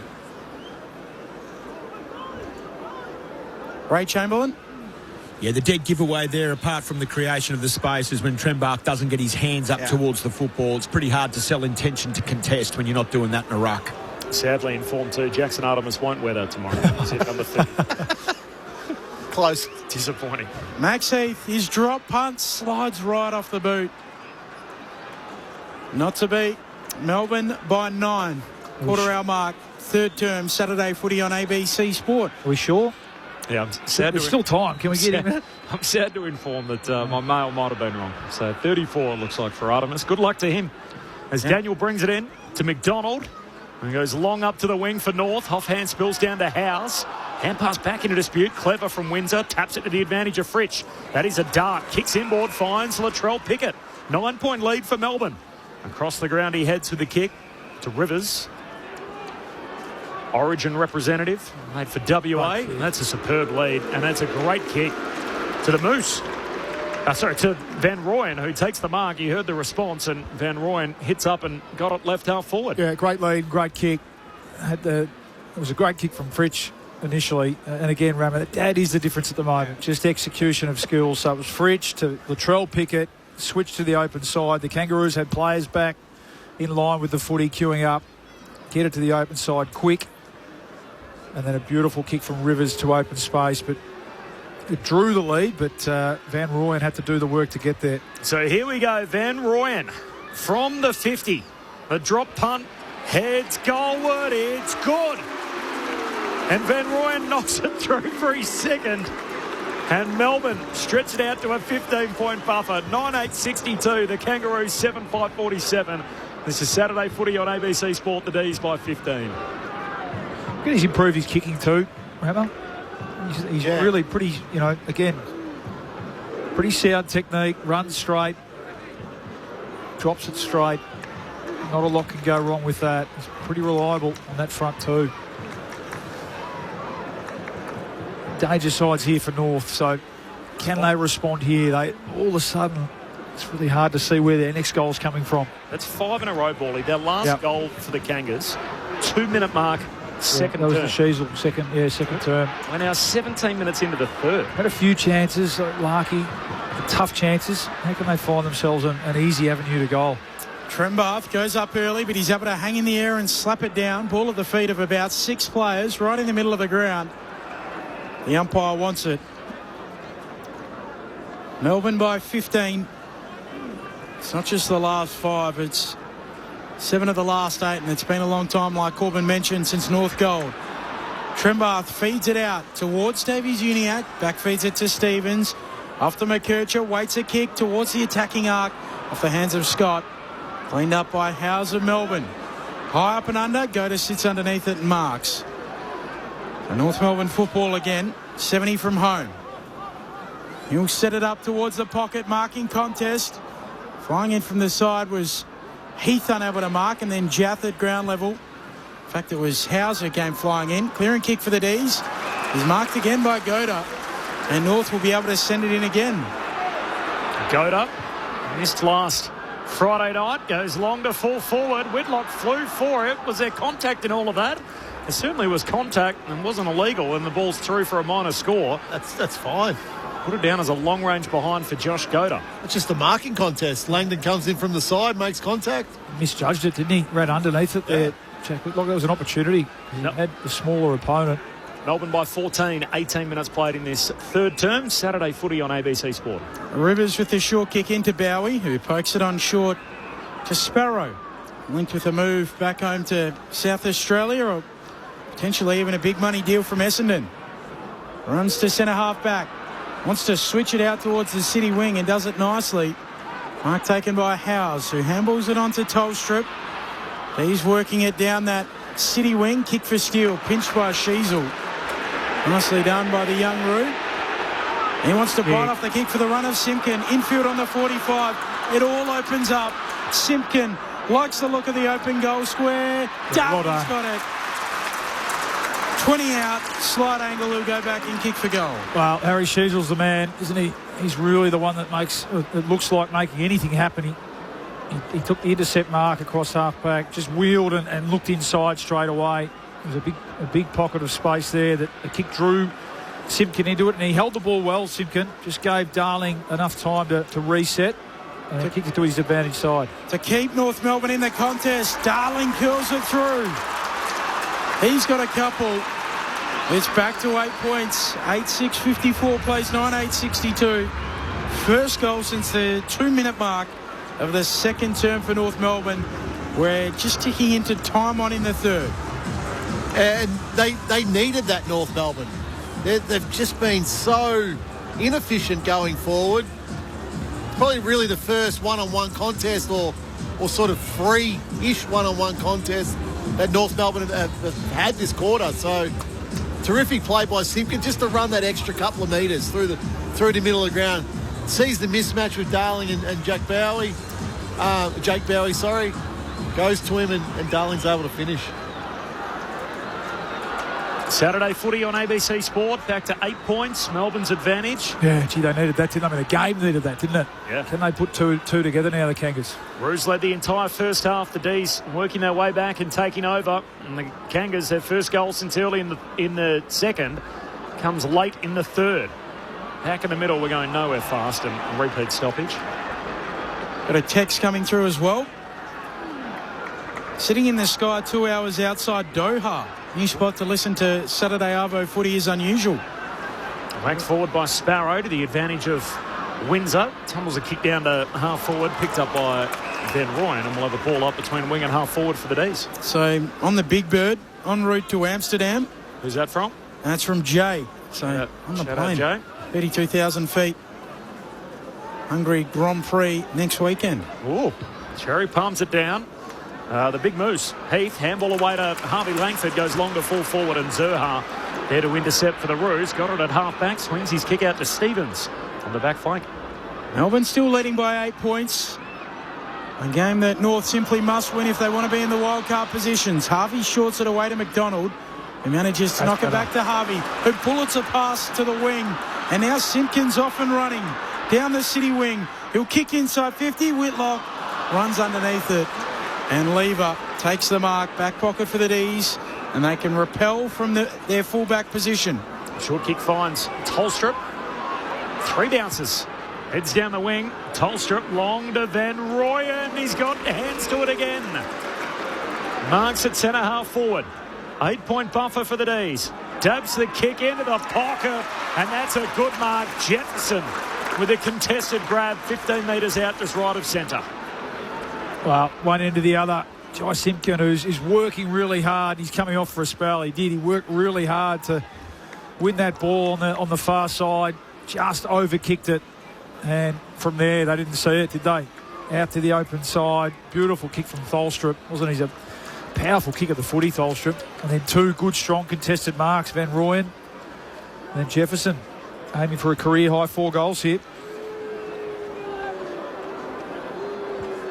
So Jefferson moves in, drop punt. Misses. Out to the left and behind. It's a minor score. And the 2 forwards they hope to build around for the next decade, combining Van Rooyen and Jefferson. 9-point lead for the D's. North work it quickly towards the wing. Very wide out. Cooper Harvey does well to get a hand on it. Thrown on the wing, City side of the ground. Melbourne by 9 points. Kick the last goal of the game, North. Umpire flings it in. Sherry lays it down. Stevens backfeeds it. Away to Parker. Tumble punt around the wing and it works out. Mark taken by Cooper Harvey, who pokes it over the top. Davies Uniacke accepts it. Between wing and half forward. Into a slow play now, North. This is the kick here. Davies Uniacke drives it in low and hard. Darling comes at it, drops the mark. Tolstrup goes in for Melbourne. Works it out to Lever. And now Bowie exiting kick is good. Had the hands fully outstretched, or the arms fully outstretched there, Jack Darling. A little bit of a T-Rex arm, wasn't it? He did. Bowie's kick found Steele on the back flank. Long kick down the wing. Oh. Gee, that's a good grab. Cozzy Pickett got up and just used Sheasel for some leverage. Marks on the City wing. Cozzy Pickett, as he headed for his 2nd straight All-Australian blazer. Short kick down to half forward for Sharp. Gives it back to Cozzy. Handball away to Sparrow. Lateral kick to Tolstrup. Contact from O'Sullivan illegal. And Colton Tolstrup drifting forward gets a rare look at it here. And the defender, we've got the free kick 48 metres out straight in front. Well, from what we've seen today, he's certainly got this journey. Cole Toll. He can seriously roost it. Become a good player, hasn't he, for them? High draft pick, so... Pick 13 in 2023. He's taken a little while to develop, but get the sense that he'd be one of those first magnets to go on the board every week from Stephen King. Drafted out of Esperance in WA, Subiaco. One of the most beautiful parts of the world, Esperance. I'd like to go there. Straight in front, 55 metres out, thumps the drop punt goalward, but it's left to behind. So a 10-point lead for the D's, 25 gone in the third. Melbourne have, by the way, kicked 5 of the last 6 in the game after trailing by 25 points. Crystal clear water there, Benny? Yeah, like the most clear turquoise water you could imagine. The whitest sand. As Parker kicks up towards the wing and Bailey Fritsch takes it back with the mark there for the Demons. Melbourne leading by 10 points. Back in possession on the wing. Fritsch comes infield. Attacking point of the square for Sparrow. He centres it further for Gawn. Off to Rivers. He'll feed a handball to Howes. Looks inside 50. He just thumps it deep towards the goal square. Marking contest. Jefferson. Somehow. They went down like 9 pins. Jefferson marks it. Stands up on the goal line. Pops it through. A new career high 4 goals. Melbourne by 16. 26 minutes into the third. 10-10-70 plays 8-6-54. Luke Ball and Adam Ramanauskas. It's incredibly frustrating, Bally. No, it's a high ball going inside the goal square. I'm just watching the replay. Well, Big X tripped himself up. There's 7 players nearly in there. They said last year in the trade period, Rama, they don't need any more support in their key backstops. 100% they do. Like it's clear. But good on Jefferson. You know, the kid like I said earlier, slow start to his career. But he's making up for lost time now. It's interesting that the Dogs and the Roos, which you would have thought there's sort of glaring holes there, neither of them addressed their weakness in that particular spot. And key backstakes last off-season. The restart back in the middle. Gawn wins the hit out. Sherry just knocks it out towards O'Sullivan for North Melbourne. Hand pass back in the middle of the ground. Sparrow collects, took a few steps, caught by O'Sullivan, holding the ball. Quick. O'Sullivan picks up the footy. Numbers rush forward. O'Sullivan dabs a kick down to Sherry, who marks. He's got it. Attacking edge of the centre square. Handball away to Goda. Goda receives. Goda misses. Behind. 15 points the margin. The D's have kicked 6 of the last 7. Melbourne on top. 27.5 gone in Q3. This is Saturday footy on ABC Sport. Oh, gee, would have been handy, that one. And that'll do us through 3 quarters. So after North jumped out of the blocks, they kicked 6 of the first 8 goals, led by 25. From that point on, really, it's been Melbourne's game. They kicked the last 2 of the opening quarter. They went on a 5-goal run either side of half-time, and now at 3-quarter time, the Demons by 15. 10-10-70 over North Melbourne, 8-7-55. At 3-quarter time, the goal kickers for Melbourne, 4 for Matthew Jefferson, a career high, 2 each for Van Rooyen and for Latrell Pickett, and then singles for Sharp and Cozzy Pickett. Meanwhile, for North Melbourne, 2 for Spargo, 2 for Curtis, 2 for Darling, and singles for Sheasel and for Trembath. Your thoughts on the SMS? 0437 774 774, the SMS number. No name, no pack drill, but we'll take it anyway. I'm listening on a bus between Galway and Dublin. It's a nice way to take in the footy. Appreciate your contribution. Great part of the world, that. Galway. Yeah. Ooh. Have you play international? Well, yeah, we did. And we went down and stayed at a 1,000-year-old castle in Galway for a night. It was unbelievable. Galway or Esperance? Well, I've only been to Galway out of the 2 there, so you'll have to host us all. Like Rammer, I'd love to come one day, Ben. Saturday footy on ABC Sport. The same distance apart. Takes about as long to get to both, doesn't it? At the same distance. Correct. Melbourne by 15 points. This is Saturday footy on ABC Sport. How much can we really know about the dead? In our podcast, we're gossiping each week about the divas, ruffians and con men of Australia's past. So join me, Alicia Simmons. And me, Lee Boucher. Search the Dead Can't Sue podcast on ABC Listen. This is the 2026 AFL Premiership season with ABC Sport. Jaff inside 50. Jefferson got a fly at it. Spills down though to Sharp. Sharp gets clear. Sharp snaps and goals. And the D's with their nose in front for the first time today. Cold turnover. Jefferson to cash it in. They pay full toll. Jefferson goals. He's got 3. And the Demons pull further in front. So here we go. Van Rooyen from the 50. The drop punt heads goalward. It's good. And Van Rooyen knocks it through for his second. He wants to bite off the kick for the run of Simpkin. Infield on the 45. It all opens up. Simpkin likes the look of the open goal square. Darling's got it. To keep North Melbourne in the contest. Darling kills it through. He's got a couple. It's back to 8 points. Powers looks inside 50. Just thumps it deep towards the goal square. Marking contest. Jefferson. Somehow.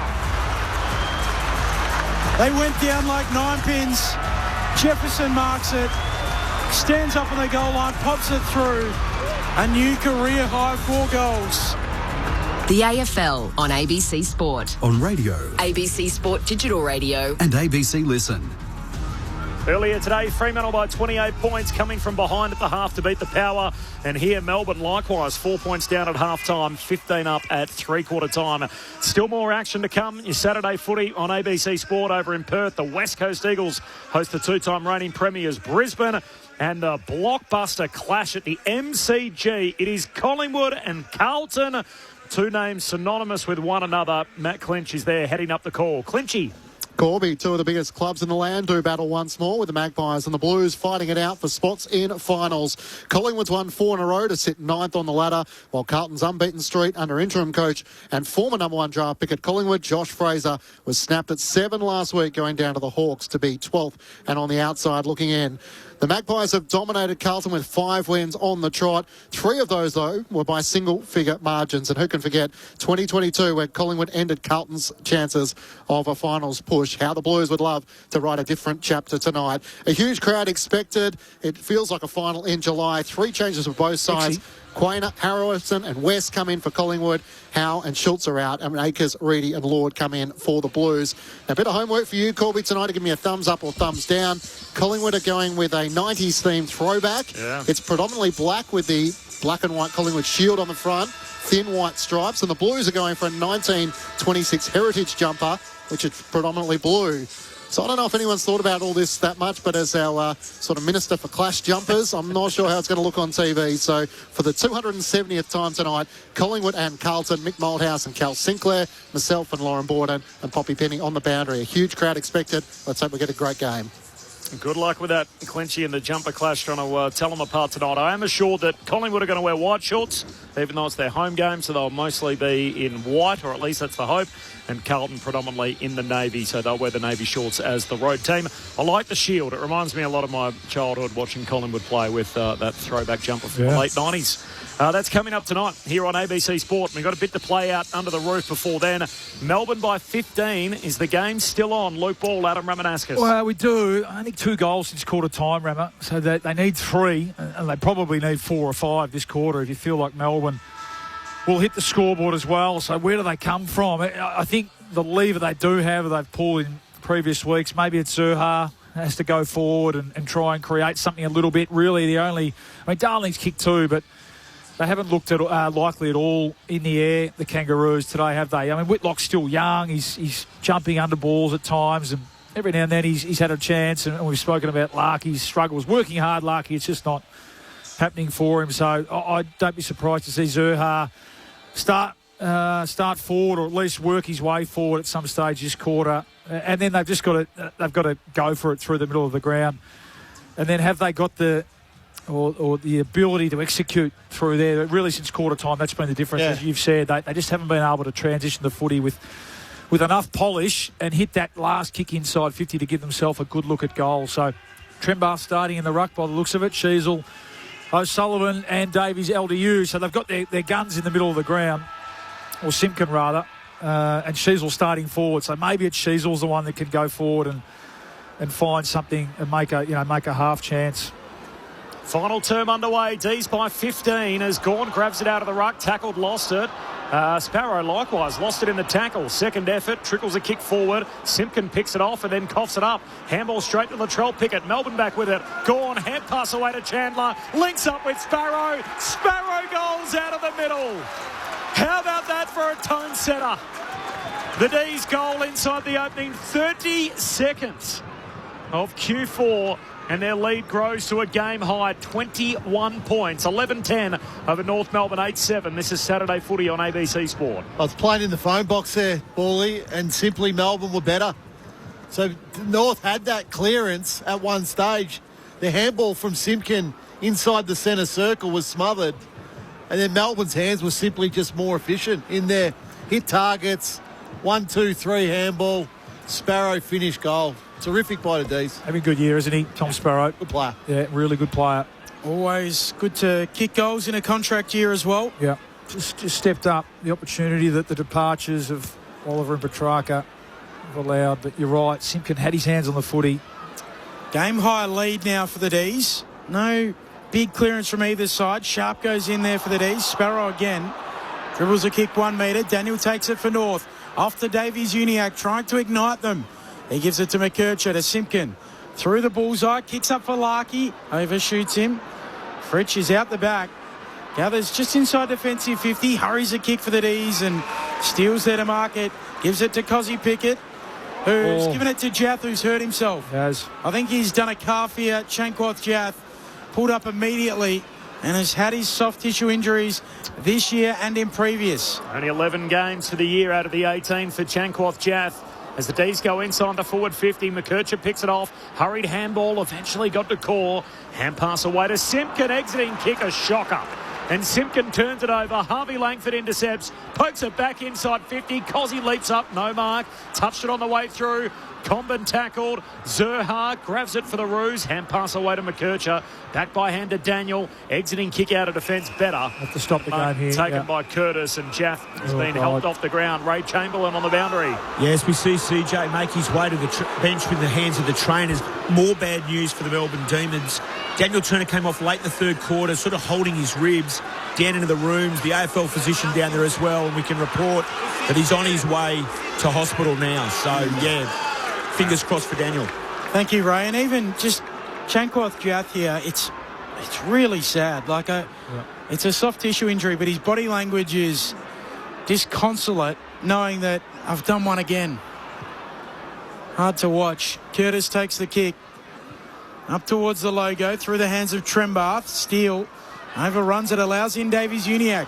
He gets it out to O'Sullivan. He coughs it up, taken by Langford. It was a throw anyway. Langford takes the advantage with the handball, and now Fritsch in amongst a heap of kangaroos there. Simpkin wins it, and they've got it again on the wing. O'Sullivan to Hardiman. Kicks the Roos deep inside 50. Caught behind Larkey.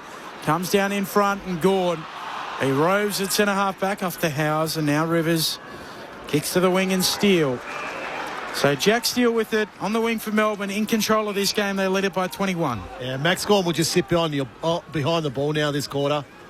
Short kick to Cozzy. Cozzy looks inboard for Tolstrup, who runs, carries, drives it deep to full forward. Zerha does well. Spoils it away and out of play. Throw in forward pocket for the D's. So just on Jath's year, played the first 3 games, hurt. Came back in round 7. He then played the next 5 games, hurt again. Came back in for the Hawthorn match a fortnight ago. He's played 3 on the trot and he's out. So this is really the 3rd interruption in his season for Chankwath Jath. 11 of the 18 games, first year at his second club. Throw in, forward pocket for Melbourne. Ball comes down to Chandler, hurries a kick. Floats across the goal mouth and bounces out. Throw in other pocket here for the D's. The Turner one snuck up on us too, so had that rib injury earlier. He's had an excellent year, Daniel Turner. Came back out, continued playing, and is now going to hospital afterwards. What a year he's had. Hopefully that's not as bad as it sounds. Throw in the pocket here for the D's, taken by Sherry though of the Kangas. Gives it off to O'Sullivan, hurries a kick, and Larkey marks. He releases McKercher off centre-half back. Forward handball away to Sheasel, who gives it back to Simpkin. Now Simpkin can go back to McKercher. McKercher straight up the pipe. Darling leaps forward, hands to it. Pat collapses. And the D's with the numbers at the drop. Gorn scoops it up, gives it to Howes. Drafted as a wingman, playing as a key back. And there's Zerha, who races away, knocks it clear of Melksham. Will have a boundary throw-in on the wing. That Corky, he's very sore, Max Gorn. So just going and just willing himself to the end here, really. So Jath suspected calf. Turner off to hospital with a rib complaint. D's down to 3 rotations on the bench. They do lead by 21. Boundary throw-in. Sherry wins the hit out. Down to Harvey Langford, though, of the D's. Handball away to Steele. Gives it back to Langford. Can't trap it against the boundary line. Turns Hardiman inside out. Hardiman never gave up on it. Good tackle. Handball comes inside to Sparrow under pressure. Shoots it forward looking for Cozzy Pickett. Intercepted in all of that by Daniel. Still gives him a chance to work it out. Eventually, Sparrow shovels a little kick forward in all of that for North. Up towards half forward, and Zerha is able to sort it out for the Roos on their back flank. Give it off to Hardiman. Who goes right back to Combin, who was under pressure from Latrell Pickett. Back to Hardiman. Kicks out wide and turns it over. Melksham. He marks 60 out from the D's attacking goal. It's great heat from Melbourne. They really just dialed it up first 10 minutes of this quarter. Melksham kicks back towards full forward, but Combin pops up, marks at full back. Melbourne lead by 21 points, 7 minutes into this final term. Curnow to Daniel, back pocket. Kicks out of defence. Up to half back and finds his intended target there in Larkey. A long way from goal. Nick Larkey and goalless today. Long kick down the wing. Darling the target. Spills through to Howes of the Demons. Hand pass to Gorn. Handball to Langdon. Handball back to Howes. Just inside the boundary line. Quick handball ends up in the path of Langdon. His handball finds Lever. Away to Bowie. Bowie surrenders in the tackle. Ump says ball up. just inside the boundary line on the City wing. Bailey Scott with the tackle. 21-point lead for the D's. 7 gone in the final term. The Kangas led this game themselves by 25 points way back in Q1. Sherry knocks it down, then soccers it away. That's a turnover. Tolstrup takes it. Goes central. Fritsch running through the middle of the ground. Kicks inside 50. And Harvey Langford on the end of it, 40 metres out. 45-degree angle. He'll go back from left half forward and kick for goal. So good maturity here, the D's. They just absorbing, and then when the time comes to make a good decision, find a mark inside 50. I mean, that's the difference. The Kangaroos just cannot find a winner in their front half at the moment, can they? Whitlock and Larkey. Yeah, Larkey's having to go up the ground to find it. You're probably better off swinging Zerha back now. Oh, I think that's probably what needs to happen. Forward, sorry. Langford puts his laces through it from 47 and kicks the major. A player on the rise. They're out by 27, a new game high. 12-10-82, plays 8-7-55. 8 minutes into the fourth. Luke Ball and Adam Ramanauskas. Well, it's only 2 goals since quarter time for the Kangaroos. And it's just a breakdown. It's a breakdown when the ball gets forward to centre. But it's credit to Melbourne. They adjusted their defence at quarter time. So Stephen King and his coaching staff saw where the issue was and they solved it. That's just great coaching, because they were all at sea, Melbourne's defence, in that first quarter. 6 goals, 1 North Melbourne kicked, and it looked like they were doing it quite easy. Melbourne were making silly errors. What did they change, Ram? Well, they simply just went back to basics of defence. Like, weren't not being cute, actually playing on a man, actually spoiling the ball. Gawn palms it down. O'Sullivan there for the Roos. Got a kick going forward, but hacked off the deck by Rivers the other way. Melksham collects. Handball away to Sharp, and they're running on top of the ground here, the D's. Floats a hand pass down to Steele. Handball to Cozzy Pickett. Runs away from O'Sullivan for the finish on the run. He misses out to the right. Behind. Cozzy. Yeah, and this is the running power too that we've seen so many times this year. Melbourne with a good last quarter team. On top of the ground. And Pickett's been great again. It would have been, as you said, a bit of icing on the cake. He's had another good day. North Melbourne's season on the line. Stevens, the kick up towards the wing. Harvey takes the advantage. Feeds the handball forward to the run of Davies Uniacke. Left half forward, loops it to O'Sullivan. Does the fin spin. Right into trouble though. And then his handball is straight to Tolstrup. Melbourne ball back pocket. Lever away to Fitzgerald. Exiting kick. Intercepted. Till Stevens against the boundary line. Between wing and half forward. Stevens kicks it to the hot spot. Melksham flies for it. Spills the mark. Mops it up on the way down. Gives it to Lever. Handball to centre half back for Cozzy Pickett. And goes zipping away with that low centre of gravity. Kicks out to the wing. Out in front of Jefferson. Collects on the bounce. And career day for him with 4 goals. Goes back by hand to Langdon. Langdon a high up and under to half forward. Van Rooyen backpedaling, and in the end scored out of play by Zerha. Boundary throw in half forward for the D's. Melbourne have kicked 8 of the last 9 goals. They lead by a game high 28 points. 11 minutes gone in the final term. It's been a huge swing in this game. The Kangas led it by 25 themselves. They now trail by 28. It's a 53-point turnaround there. Interesting, Fritsch playing back at the moment. Yeah, he did start as a back flanker, Bailey Fritsch. Many moons ago. Tapped down by Gordon, steals onto it, back to Rivers, whacks it on goal. It'll go right to the line. Heath's gone down and punched through by Comben. Free kick. Yes. Yep, and it's a free kick, absolutely. Pushed him dead centre in the back. Just sums up his day, doesn't it? Look, have a brain fade, Charlie Comben. It looked like he was coming back in that second quarter, Comben. But again, now the second half. He might be just flip him forward. Yeah. Wow. Yeah. See if that works. Put Whitlock back. Max Heath. Tight angle. Going the drop punt. Stutters in. Kicks the goal. The Moose chant goes up around Docklands. Melbourne by 34. And they are running away with this game. 13-11-89 plays 8-7-55. 12 minutes into the fourth. Saturday footy on ABC Sport. Yeah, well, it's worth a try now. Ram, the game's slipping away. And so you might as well throw the magnets around a little bit. See if you can't spark something. But really, I mean, Curtis jumped out of the blocks. Did he 2 goals in the first quarter? Spargo 2. Both in the air and at the fall of the ball. They just haven't been able to find a winner at all since quarter time.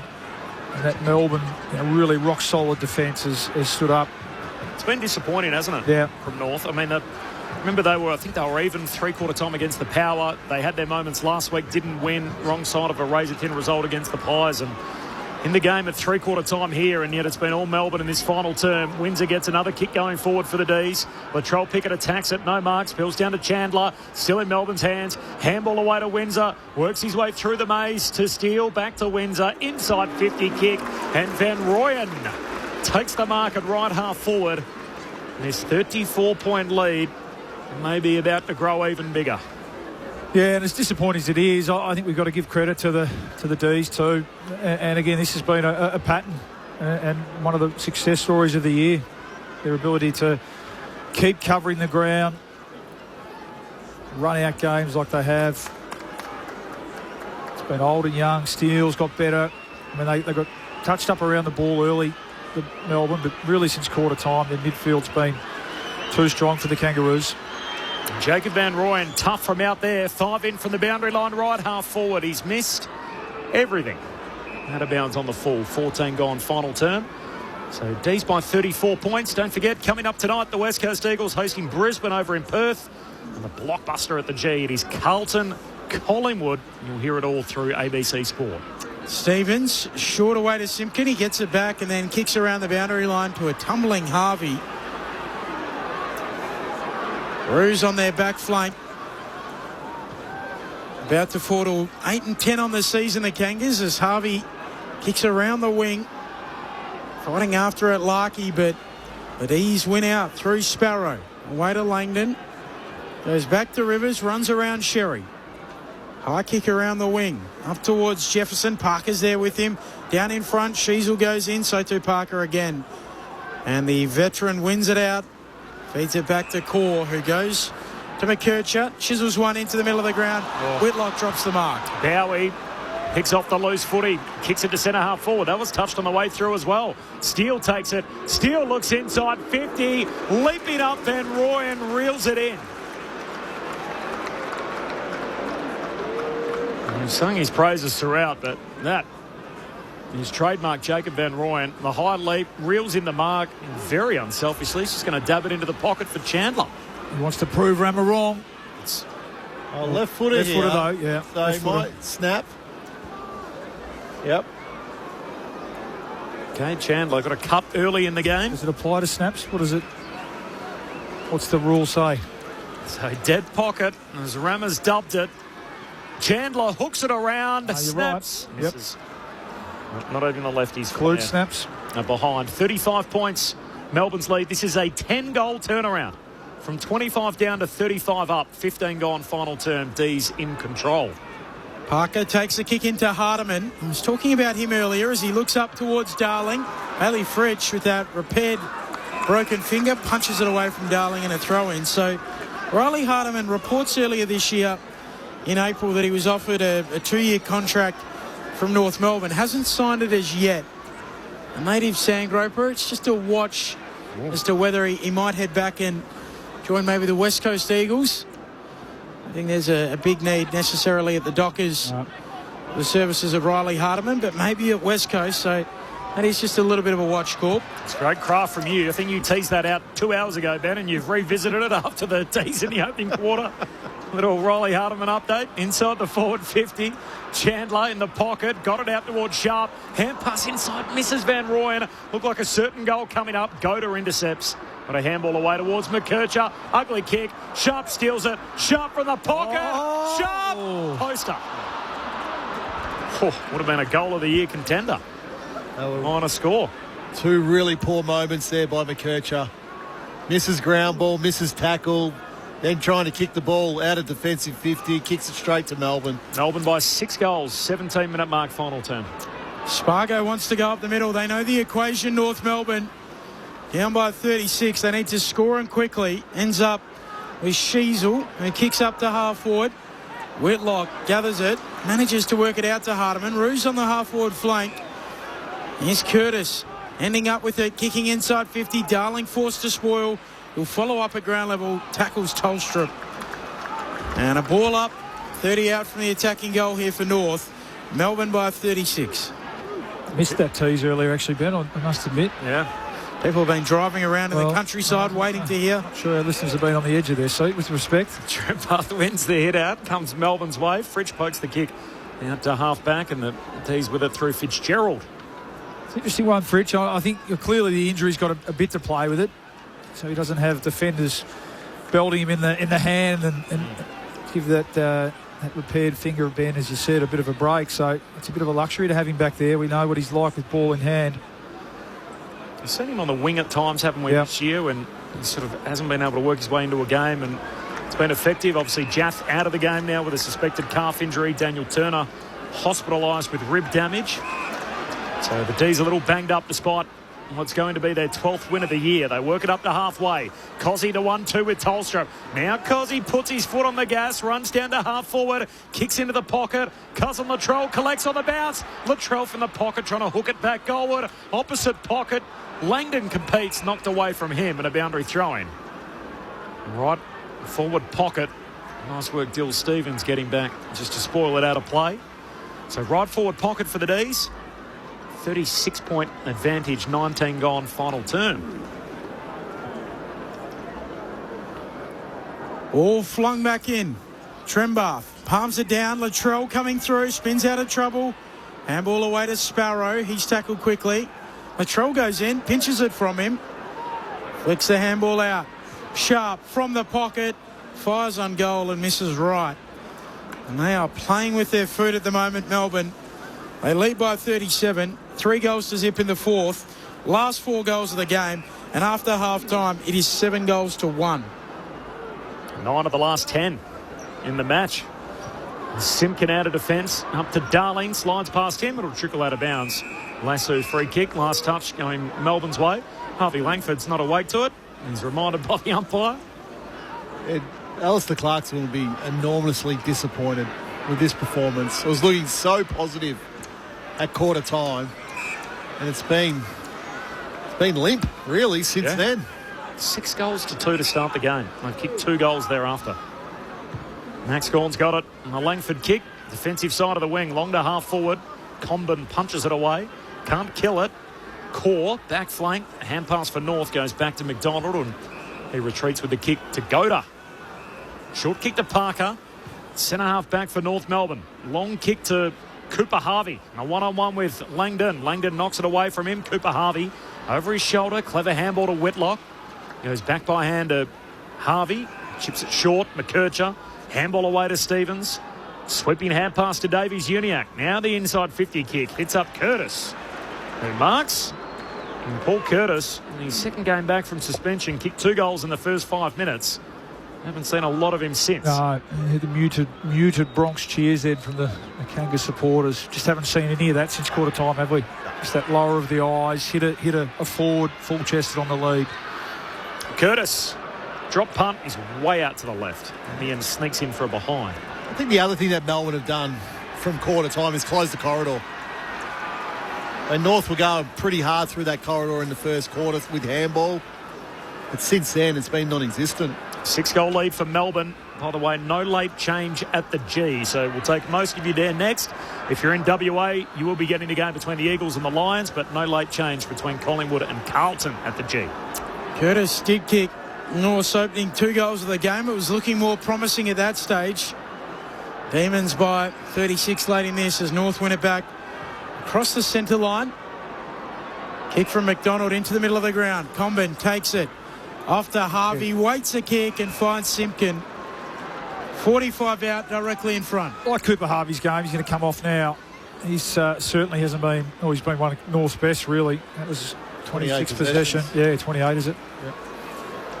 Yeah. They swung him forward after half-time, which seems strange. The only explanation that I've got is McKercher's gone back in this second half, but I don't think that's worked with McKercher going back. Jai Simpkin, he's tried hard all day. This is out to the left. Melbourne leading by 35.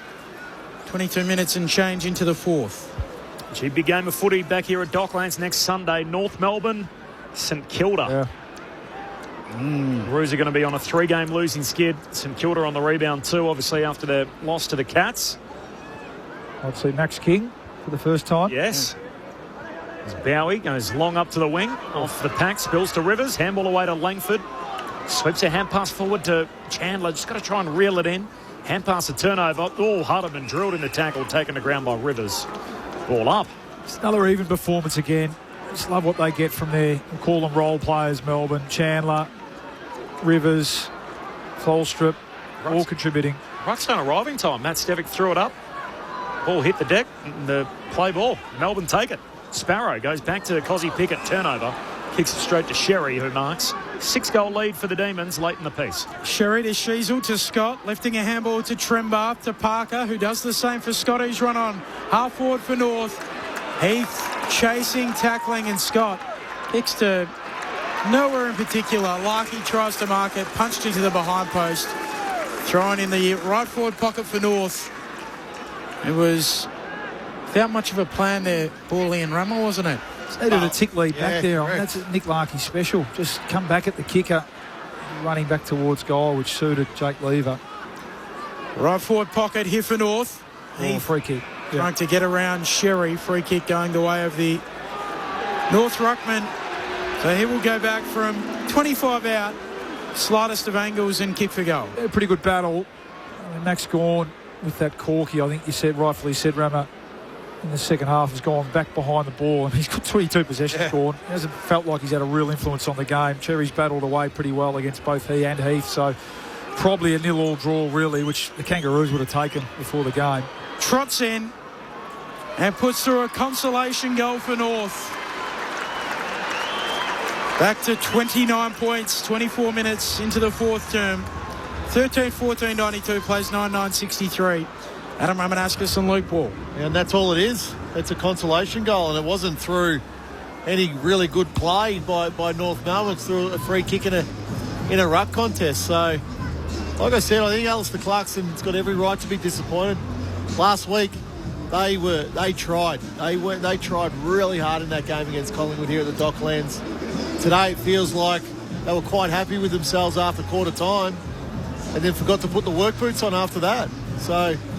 And Melbourne have just been incredibly more efficient than North Melbourne, going inside forward 50 for 3 quarters now. So it's something that Clarko and his coaches need to look at. How do they stop momentum in a game? Roos take it out of the middle. Sheasel scoops it up, kicks it inside the forward 50. Curtis leaps up and marks. 20 out straight in front. The run home for the Kangas, by the way, still includes a trip to Launceston to play the Hawks and a trip to the SCG to play the Swans. In between, they've got games here at Docklands against the Saints, the Dogs and the Cats. Curtis to make it back-to-back majors. Pops it through. And that's the first time North have done that since the opening term. And it's all a little late for the Kangas. Curtis has got 3. 26 gone final term. Melbourne's lead cut to 23. North Melbourne 10-9-69. Melbourne 13-14-92. Yeah, it is, but it's important they finish off the game well. And for all those reasons that we've been speaking about, this is a team on a development or growth trajectory. No point in throwing in the towel and conceding goals late. Important they finish the game well. A lot of the time, the way you hit the track or the way you approach next week can be driven by the way that you finish off the week before. So, and Harry Sheasel's been brilliant. He's been clearly their best player today. Thought he set the game up in the first quarter with 11 or 12 possessions. Probably just drifted out of it a little bit in that third quarter. But, he's certainly been the Kangaroos' best today. Restart in the middle. Gawn palming it down. Goes again at ground level. There's Big Max. Now Sheasel.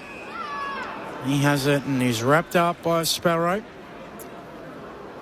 We'll do it again in the middle. Melbourne by 23 points. They will move into the 4 with this victory.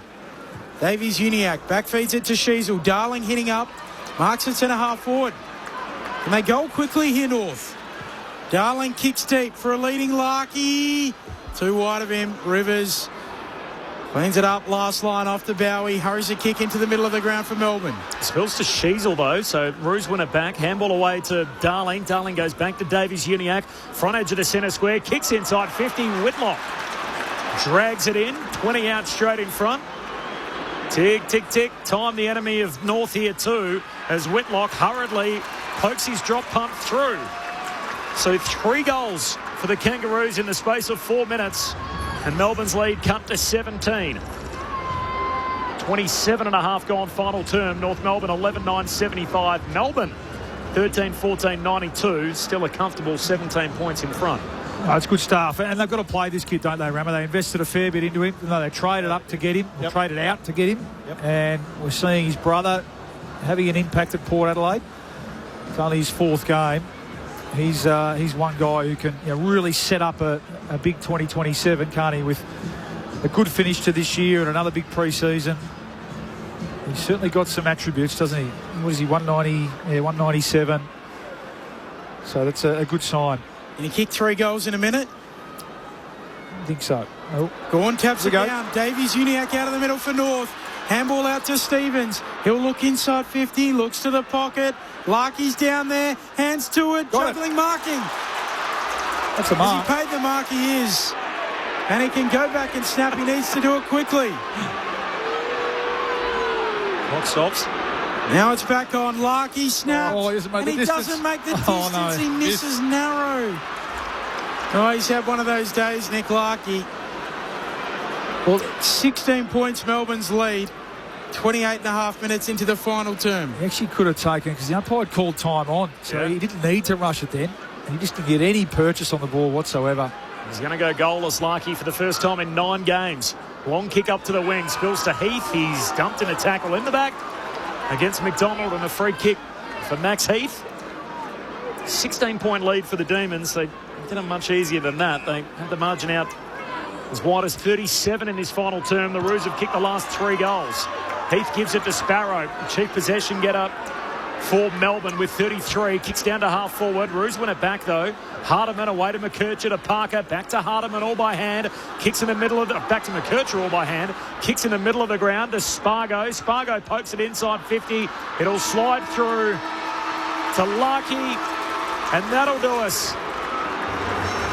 And the Demons get to 12 wins on the year. They take their MCG form away from home and register the 4 points here at Docklands. The D's into the top 4. They win it by 16. It's the emblem of the team we love, the team of the red and the blue. Every heart beats true for the red and the blue, and we sing this song to you. Should old acquaintance be pulled up, keep your eye on the red and the blue. There's a bit happening on the final siren there. So Tristan Sherry and Max Heath. So Max Heath laid a body on Tristan Sherry. Sherry got up spitting chips, basically pointing at his head saying, what on earth was that for? And then they went their separate ways, and after a brief moment and the deep breath, and then the first verse and the chorus and the song, and they went back over and shook hands. Big Max came in and said, come on you guys. Well, it was a shepherd, it was a clash of heads actually, so both players were shaking their head a bit. Cherry's probably thinking, mate, there's 30 seconds to go. Do you really need to do that, given his history? But anyway, all's well, it ends well. D's by 16 points. So 13-14-92. The Kangaroos 11-10-76. 25,025 in to see it. It was North by as many as 25 in the opening term. A significant turnaround in this game as Melbourne then went on to kick 11 of the next 13 goals. The Roos kicked the last 3 to put a pretty face on it. Melbourne by 16. They get to 12-6 on the year. 16-point winners. It was North by 12 at quarter time, by 4 at the half. Demons by 15 at three-quarter time as they made their move, and the D's by 16 in the finish. The thoughts of Adam Ramanauskas and Luke Ball full-time here at Docklands.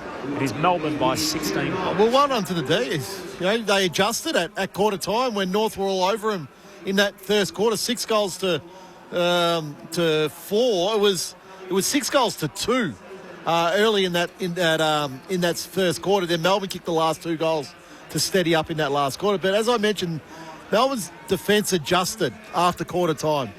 They were all at sea in the first quarter, making just fundamental errors in defence, weren't spoiling, giving away free kicks, spoiling the ball central rather than boundary, giving their direct opponent too much latitude.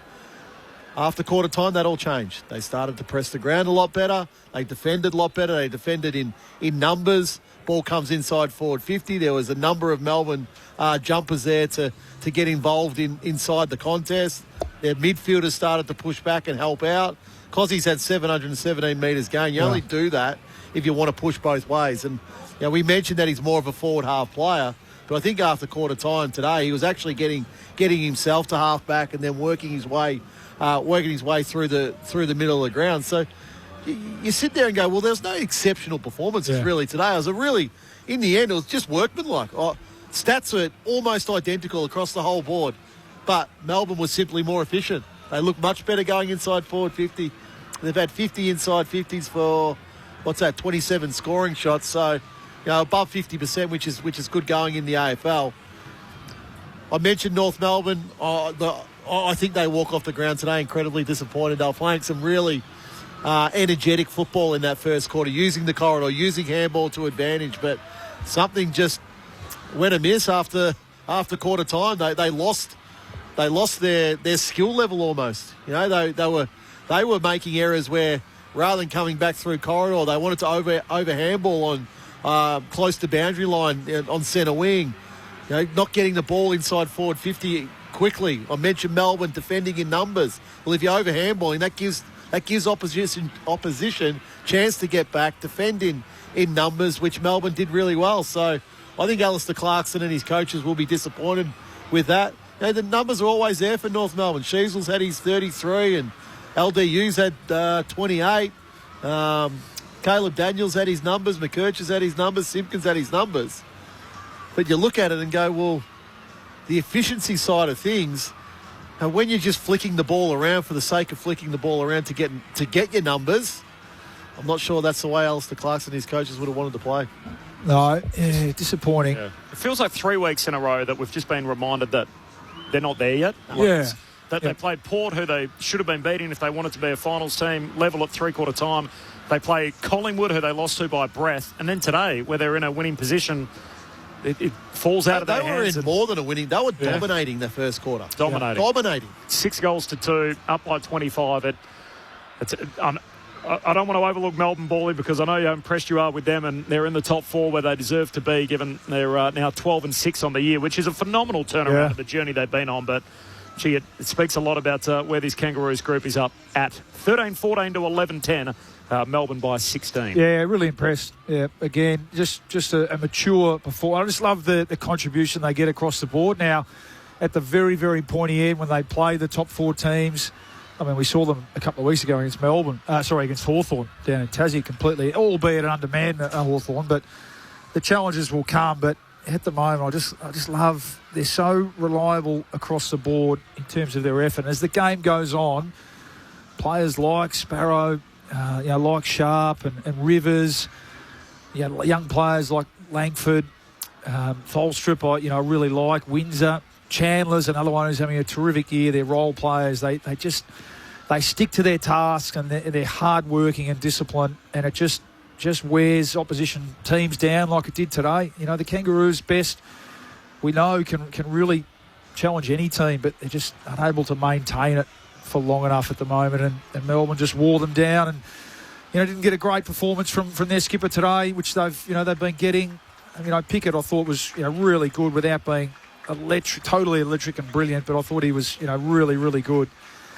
And then they just they get really good performances from the young key forwards. Jefferson was the one who kicks 4 today, and Van Rooyen did his part. But really impressive performance from Melbourne, and just another, as you said, Corb, just another sign that they're not quite there. North. The goal kickers, 4 for Jefferson, then 2 for Van Rooyen and 2 for Latrell Pickett. Singles for Heath, Sharp, Sparrow and Cozzy Pickett, along with Langford. Meanwhile, for North Melbourne, 3 for Curtis, 2 for Darling, 2 for Spargo. Singles for Sheasel, for Whitlock, Sherry and Trembath. We can go into the winners' rooms for the 12th time this year. Melbourne salute by 16 points. Ray Chamberlain. Yeah, Corb, plenty of smiles here, and even a couple of the boys who might look personally on the day as not being so great, like CJ as an example. Lots of hugs, lots of smiles. They're starting to enjoy winning here, Melbourne, that's for sure.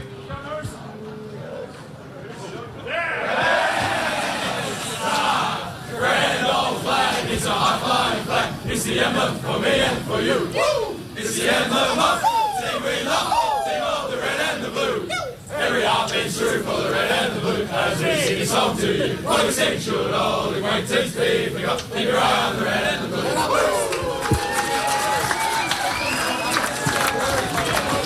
So a 16-point win for the D's. What a turnaround in this game. 25 points down in the opening term. Conceded 6 of the first 8 goals and then kicked 11 of the next 13 across the next 3 quarters. An incredible turnaround. They led by 37 themselves, which capped off a 62-point swing in the game. And the final margin at 16 speaks to the fact that North Melbourne kicked the last 3 goals to make it look a little more respectable. But the D's had well and truly blown it out halfway through that final term. 25,025, the final attendance. Melbourne by 16 points. They moved to 4th on the table for the time being, 12-6 on the year. Meanwhile, for North, they're 8-10. The D's on a 3-game winning streak. The Roos on a 3-game losing streak. Just seen the footage of, so it comes at a bit of a cost, doesn't it? Certainly Turner, who's made his way to hospital. They'll be sweating on the outcome of that. And then CJ, he looked in pretty good spirits in the huddle there. No ice pack to speak of, but geez, he couldn't get off the ground at all, could he? No. So in the arms of the trainers. So with his history, that's a concern for them as well. We'll take you to the G shortly. Collingwood Carlton coming up. For those of you in the West, it's the Eagles and the Lions. Let's go back to the winners' rooms. Ray Chamberlain. Thanks very much, Corb. I'm down here with Bailey Fritsch. Bailey, a bit of an up and down day today, but winning form is great form. 5 out of the last 6. Talk us through what that's this last period of time's been for the Melbourne Demons. Oh, it's unbelievable. I think to come in at quarter time, half time, and the game not really looking how we want it, and to North Melbourne's credit, they really brought it to us, and we couldn't quite get the game how we wanted it. So we spoke about at half time. We want to be a good team, we want to be a contender, and that's you got to win in all different ways at times. And I thought our second half was really strong. With a few men down to come over the top was really nice. So you get to quarter time, 6 goals down, 6 goals to 1 down, my apologies, right? They're asking some questions that need answers. What were the adjustments that you guys identified that you needed to put into place? To be honest, I think they were beating us around the ball a little bit. I think our tackle percentage at one point was 50% and they were 90%. So, you can't win games of footy with efficiency of 50%. So I think I'm not sure on the stats, but I think we would have cleaned that up a little bit in the second half and really got our ball movement going, and everything flew off the back of that. Now, personally, you've been in the wars a little bit recently. I'm looking at, suggested foot soreness, neck minute. You've had a digital issue that you required some surgery on and whatever else. But thankfully, as I'm standing here beside you, your follicles are still immaculate. Talk us through the last couple of weeks and how's the hand? After the first quarter against the Hawks, my bone popped out my hand and then had to get a little bit of a clean out and surgery, which wasn't ideal. Kick a couple of goals and then have to miss a week. But, good to be back in the team today. Actually played the last little bit of the game and down the back, which was, haven't done that for a fair few years, but it was good fun. I was going to ask you about that. You moved down back. Now, what was that about? Just because we had a couple of men down. We needed a bit of height with Daniel Turner going down and obviously CJ. So, it was good fun down there. You get a bit of the ball and, it was good. I'll leave the serious questions to the boys upstairs. They'll ask about Jake Bowie and Tom Sparrow and all of that. I'm a little bit of concern about what I've seen, which seems to be like a bit of a splinter that's happening in the Melbourne Football Club playing list, all right? So we've got here, we've got the Picketts, Latrell and Kasai. We've got Tommy Sparrow, right? They're on one side of the room. Go to the other side, we've got Chandler, Jake Melcham, Max Heath, Jakey Lever. They've got a real tight traditional cut with the shorts. Those other boys, they're rocking Okanuis. What's the story? What's the story with this? I don't know. I haven't really paid much attention to that. You're very observant, but I might have to have a look at that. I was just concerned because he was lining up from goal for about 40 metres out that he might have trouble getting the knee through with those pants being as long as they were. Yeah, I think he's taken after Eddie Betts. I'm not sure who had the bigger shorts, but it's good. All right, we'll get on to some serious football questions. Boys, what have you got for... Well, first, just to you, Ray, I haven't heard the word neck minute for a little while. I'm trying to tidy things up after my first quarter at Rama, so let's go back to the questions. Oh, very good. Well, Bailey, well done on that performance. Obviously, the first half was the first quarter, was horrible for you guys. You got those two late goals in that quarter to sort of steady the ship a little bit. What was the adjustment at quarter time? Oh, I think, as I said before, it was just that I think they were beating us to the ball a little bit. We changed a couple of things up structurally, but to be honest, it was more about a bit of efficiency from a defensive point of view. I think our defenders, they would have liked that first quarter back. They lost a couple of contests. As I said, there was some missed tackles. So it was just tightening up and playing trademark Melbourne footy. And I think as the game went on, we started to really get back to that trademark footy. And obviously with a couple of late goals there at the end, which was a bit disappointing. But I think the game was sort of done, which was nice. So is that coach-driven or more player-driven then, when you talk about trademark football? Oh, that's what we live every day, whether we're training, playing, we want to be trademark players. We want to have 23 trademark players every week, and if we can do that, I think we're going to be in a really good spot to get the 4 points. And after that first quarter, these last couple of weeks, we've sort of taken on a bit of a Tour de France with the Tour de France going. The last couple of weeks, we've had a couple of stages, and I think after that first quarter, we definitely would have lost that stage, and to get back on the horse the last three quarters was nice. I like that, Bailey. You just let us under the hood there a bit. I know Kingy a little bit. He's jumped on jumped on board with the themes that the coaches tend to bring out at this time of the year. Can you just expand on that a little bit for us? Oh, to be honest, I think it's more Max and Ed Langdon. They love their cycling. Yeah, they do. But in the middle of the year, it can get a bit stale at times. So some different themes over the years. Kingy probably doesn't go into as much as what I have done in the past with, say, Simon Goodwin. But these last couple of weeks have been a bit of a tour to demons, and it's been good to get 2 wins, and I think that's the end of that. So I'm sure you'll come up with something else next week. Well, I think the Bulldogs give out like a polka dot jersey for the player of the week at training or whatever else. You guys giving out any like the yellow jersey or something at training to really embody the theme? Not really. Nah, not really, sorry. We might move on from that. Just fallen flat.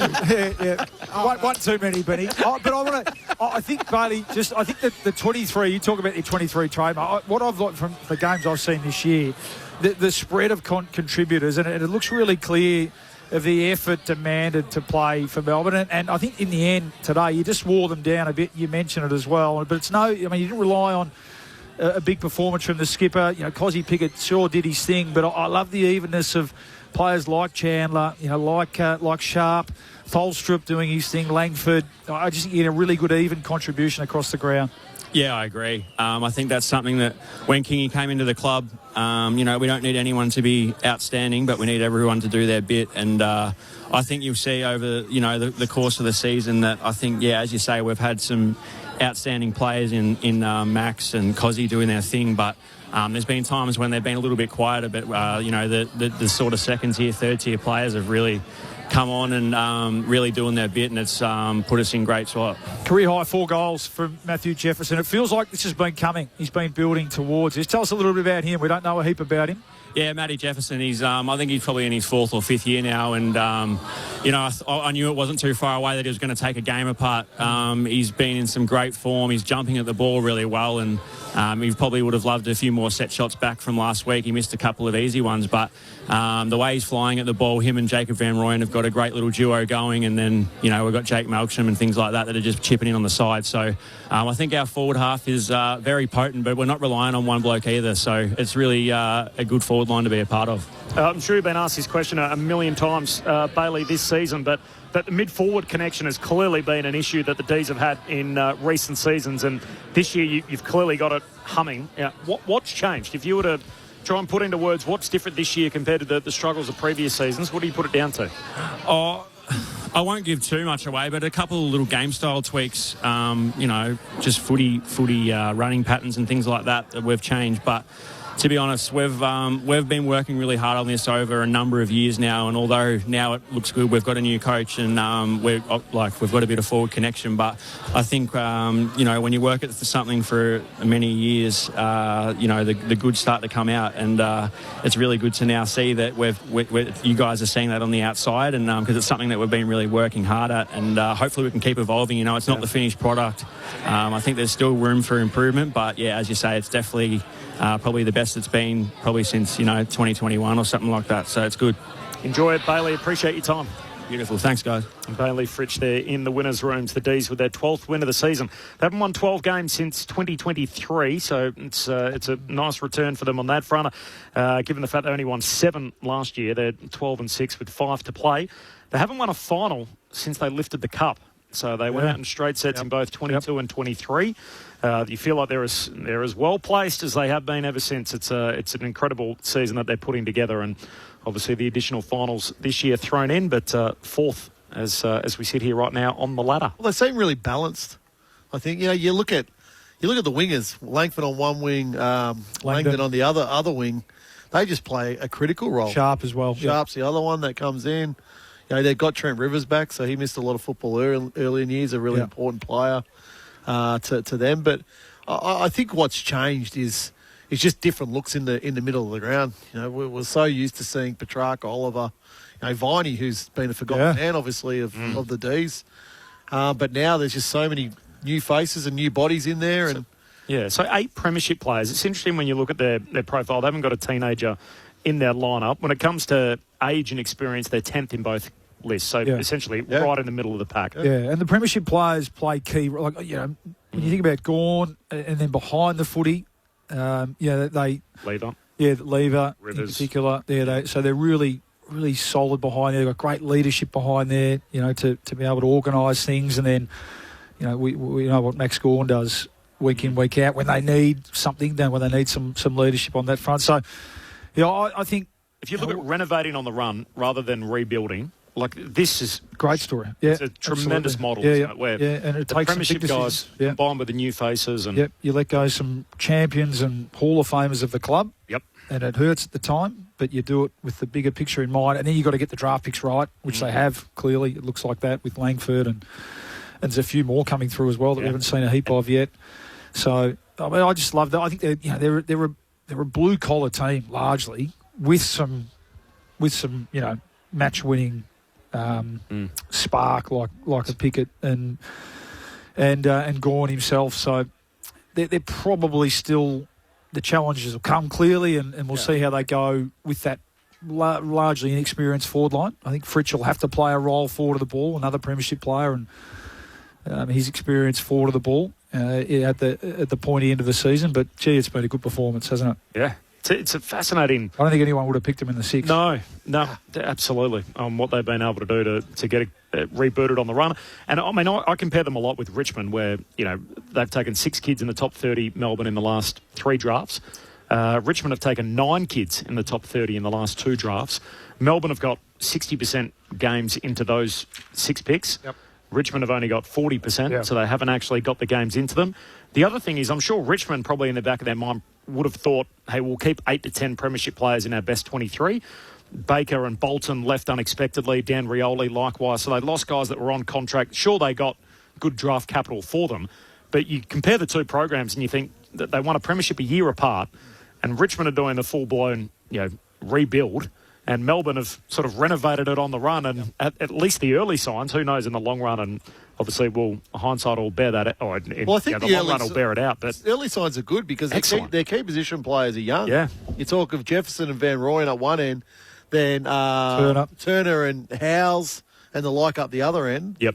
Oh, they're young. I think that was a part of the disconnect with Simon Goodwin at the end as well, wasn't it? That he felt like they still needed a little bit of more of that renovation, and I think the board thought they could go a little quicker, and they'd probably argue that they've been proven correct with what we've seen this year.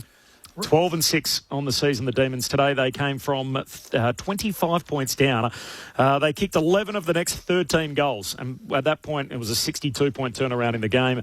North kicked the last 3 goals. The final winning margin, 16 points. The D's are in the top 4 as it stands currently. Matt Jefferson kicked 4 goals, which is a career high for him. And Daniel Turner's been hospitalised with it's been listed in some parts as a chest injury. We thought it was more ribs. Regardless, he's got internal injuries and they're getting looked at hospital at present. And Chankwath Jath came off, which what we think is a calf injury, but he didn't have any ice on his leg post-game. He had to be helped off by the trainers. So Jath and Turner both going down on the run. Did you have something else on that? No. Let's just quick one on the Kangas before we look ahead to tonight. So 8-10. It's now a 3-game losing skid in a winnable position against the Power away from home. The Pies last Friday night, which they lost by a breath, and then today against the Demons. So if you're Alistair Clarkson and you sit down tonight at 8-10, you got 5 games left in the season. Sell it to me. Rama, how would you, if you're Alistair Clarkson, what do you tell your team? Oh, well, I think now you're pointing out when they're playing well. Like we're too late to the season where it's keep hitting them over the head with negatives. It's like, hey guys, we got out to a 25-point lead today playing this style of game. So where did it then drop off? Where did we lose that from? But don't just show them all the bad stuff. There's just no point to that anymore because the message will get lost. It's more, hey, who are the last 5 games? So next week, St Kilda. Winnable. Hawthorn in Launceston. Western Bulldogs back here at Docklands. Winnable. Geelong at Docklands. And then Sydney to finish. I think Geelong is gettable with the injuries that they've got at the moment. Yeah. I feel like if they pick off 2 of those and get to 10 wins, we'll probably look back at the end and say, you know what, that's about a tick. Yeah, and just setting the foundations for next year. Yeah. This was never going to be necessarily about this year. I think they got themselves into a position where the 10 was there, wasn't it, as a chance? And it feels like it's going to be pretty tough now. But that doesn't mean, and that's why I was encouraged, by the way, at least they kicked the last 3 goals. So finish off the game. Whereas maybe last year they get beaten by 8 or 9. Yeah. And then it's a different feeling, isn't it? So I think I think that's how you can sell it still. You're right. Let's show the first quarter. This is what it looks like when we're doing it well. And then maybe 1 or 2 things where, this is what's letting us down. Cause and effect a little bit. This is what's letting us down. Luke McDonald had a HIA in the first quarter, but past that, so no injury concerns to speak of from a Kangaroos point of view. Full-time 16-point win for the D's. I might just check up with the Kangas as well. Hopefully we'll hear back before we're off air. If not, I'll pass it on. Just around Tristan Sherry, given his concussion history and how he reacted at the end there, I imagine they'll do a test and try and get an update. Yeah. Head clash on the final siren. Max Heath tried to lay a body on him, so thanks, Ben. We'll follow that. Earlier today, it was a win for the Fremantle Dockers. They came from 12 points down at halftime to beat Port Adelaide by 28. So similar theme in both games. Essentially, the favoured team came from behind to get the points. So Fremantle from 12 down to win by 28. Amos with 4 goals, Tracy with 3. And Jager O'Meara, the only concern there with an ankle injury. He's right on the bubble, so it's a bad injury at a bad time of the year with obviously Fremantle surging towards their second minor premiership. 2 games clear on top. The Dockers by 28 points over the Power and the Demons here by 16 points over the Roos. The votes in the ABC Footballer of the Year before we preview Saturday night footy. What have you got for us, Paulie? An apology to Harry Sheasel. We just squeezed him out, but thought he was clearly North Melbourne's best, and another great season continues for him. We're going to give 1 to Jefferson, the youngster, for his 4-goal game, career-high 4-goal game. 2 to Tom Sparrow, who was part of a midfield group that had their colours lowered in the first quarter, but he just worked himself into the game. Bounced back really hard and kicked that goal in the last quarter, which, that all-important first goal, if the Kangaroos would have any chance. But just love, he's coming into his prime, isn't he, as a footballer? And you can just tell he's full of confidence. What is he? He's 26, so... Yeah.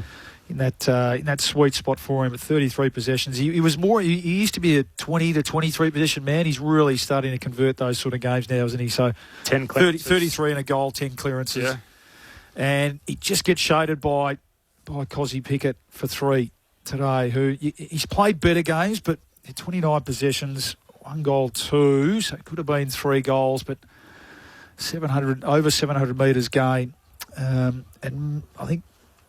His kicking efficiency down there, I'll have to find that stat, but it just felt like when he had it for Melbourne, things happened. He really does set them alight with his quick feet out of congestion and then out into open space. It didn't look like they had a real plan for him today. Sullivan went to him at times, but I thought he was, again, he's played better games, but he's got a pretty high standard, hasn't he, Cozzy? So 3 to Pickett. Love it.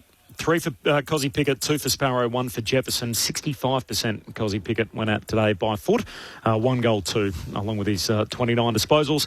The D's back at the MCG where they're flawless this year. 9 wins from 9 starts against the Cats. Yeah, it's a huge game. No Holmes, no Cameron. So does Petty, that was going to say, Petty, if Turner doesn't come up, is Petty, so it was a late withdrawal last week and then come up this week. So listed as a test. Okay. So there, he's there, and then I'll obviously have to replace Giath as well, who's been a pretty solid player for the last couple of weeks. So they'll be tested a bit, as will the Cats, as we know, with injuries that can really derail a campaign, can't they, this time of year? Saturday night footy, just before we get to the 2 games in your tips tonight, 3 games for Darcy Fogarty from the match review officer. So it's come back as a strike. That's how it was graded. So essentially for his head-high contact last night on Harry Cunningham, which left the veteran Swan concussed. Obviously the impact has to be severe in its contact to the head. What do you make of that, Ram? Well, I think with the history of challenges this season at the tribunal, I think Adelaide will challenge it. Yeah, I think they will too. Yeah, and I think that's okay. Like, again, my initial reaction was, that's not a strike or a reportable offence, but they'll have better angles of it. And again, like the immediate reaction from the Swans teammates in the vicinity wasn't, oh gosh, that's we don't like that. So I think all those things would lean to, and given how important he is too, 3 weeks of big suspension. Yeah. Coming up in Perth, the West Coast Eagles take on the Brisbane Lions. It's meant to be the Oscar Allen game. He played in the reserves yesterday, coming back from injury. Had limited minutes, had limited disposals. Only had 7 touches, kicked a goal, 3 marks and 4 tackles. But he's on the comeback trail for Brisbane. I don't think anyone's picking the upset there, are they? No. The Lions keep rolling? Yep. So Brisbane Lions, that would make it 6 straight if they're able to get the victory tonight over in Perth on the back of a 90-point win against the Bombers last week. And the big one at the MCG, if you're in either market here, if you're in WA and you're getting the Eagles-Lions game, or if you're in another state and you want to listen to the game over in Perth, the ABC Listen app is the place to be. Just toggle between AFL and AFL Extra, and you can stream either game in its entirety on Saturday night. What's going to happen at the MCG? The Blues under Josh Fraser, 7-1, thudding back down to earth last week with that heavy loss to the Hawks in the wet. Now they take on Collingwood tonight, who of course Josh Fraser famously played for and has spent time previously. Obviously he's leading the Blues, trying to get into those wildcard spots. Carlton never beat Collingwood. They've beaten them only 6 times in their last 31 starts. What happens tonight at the G? I like the Blues tonight. Yeah, I think last week was a tough one, obviously, against Hawthorn, raining. Hawthorn was smarting from a couple of losses, obviously, particularly one the week before. Collingwood, they've just fallen over the line in a couple of their games as well. So, no, I'm on the Blues. I'm a believer. Yep. What do they do about? I love what Josh Fraser's doing. What do they do about Nick Dacos? Give him a corky like Max Gawn. Well, Cooper Lord comes in. I wonder whether he's been set all week for that challenge. I mean, you have to, whether it's him or George Hewitt, he's probably too nimble for George. So maybe it's Cooper Lord.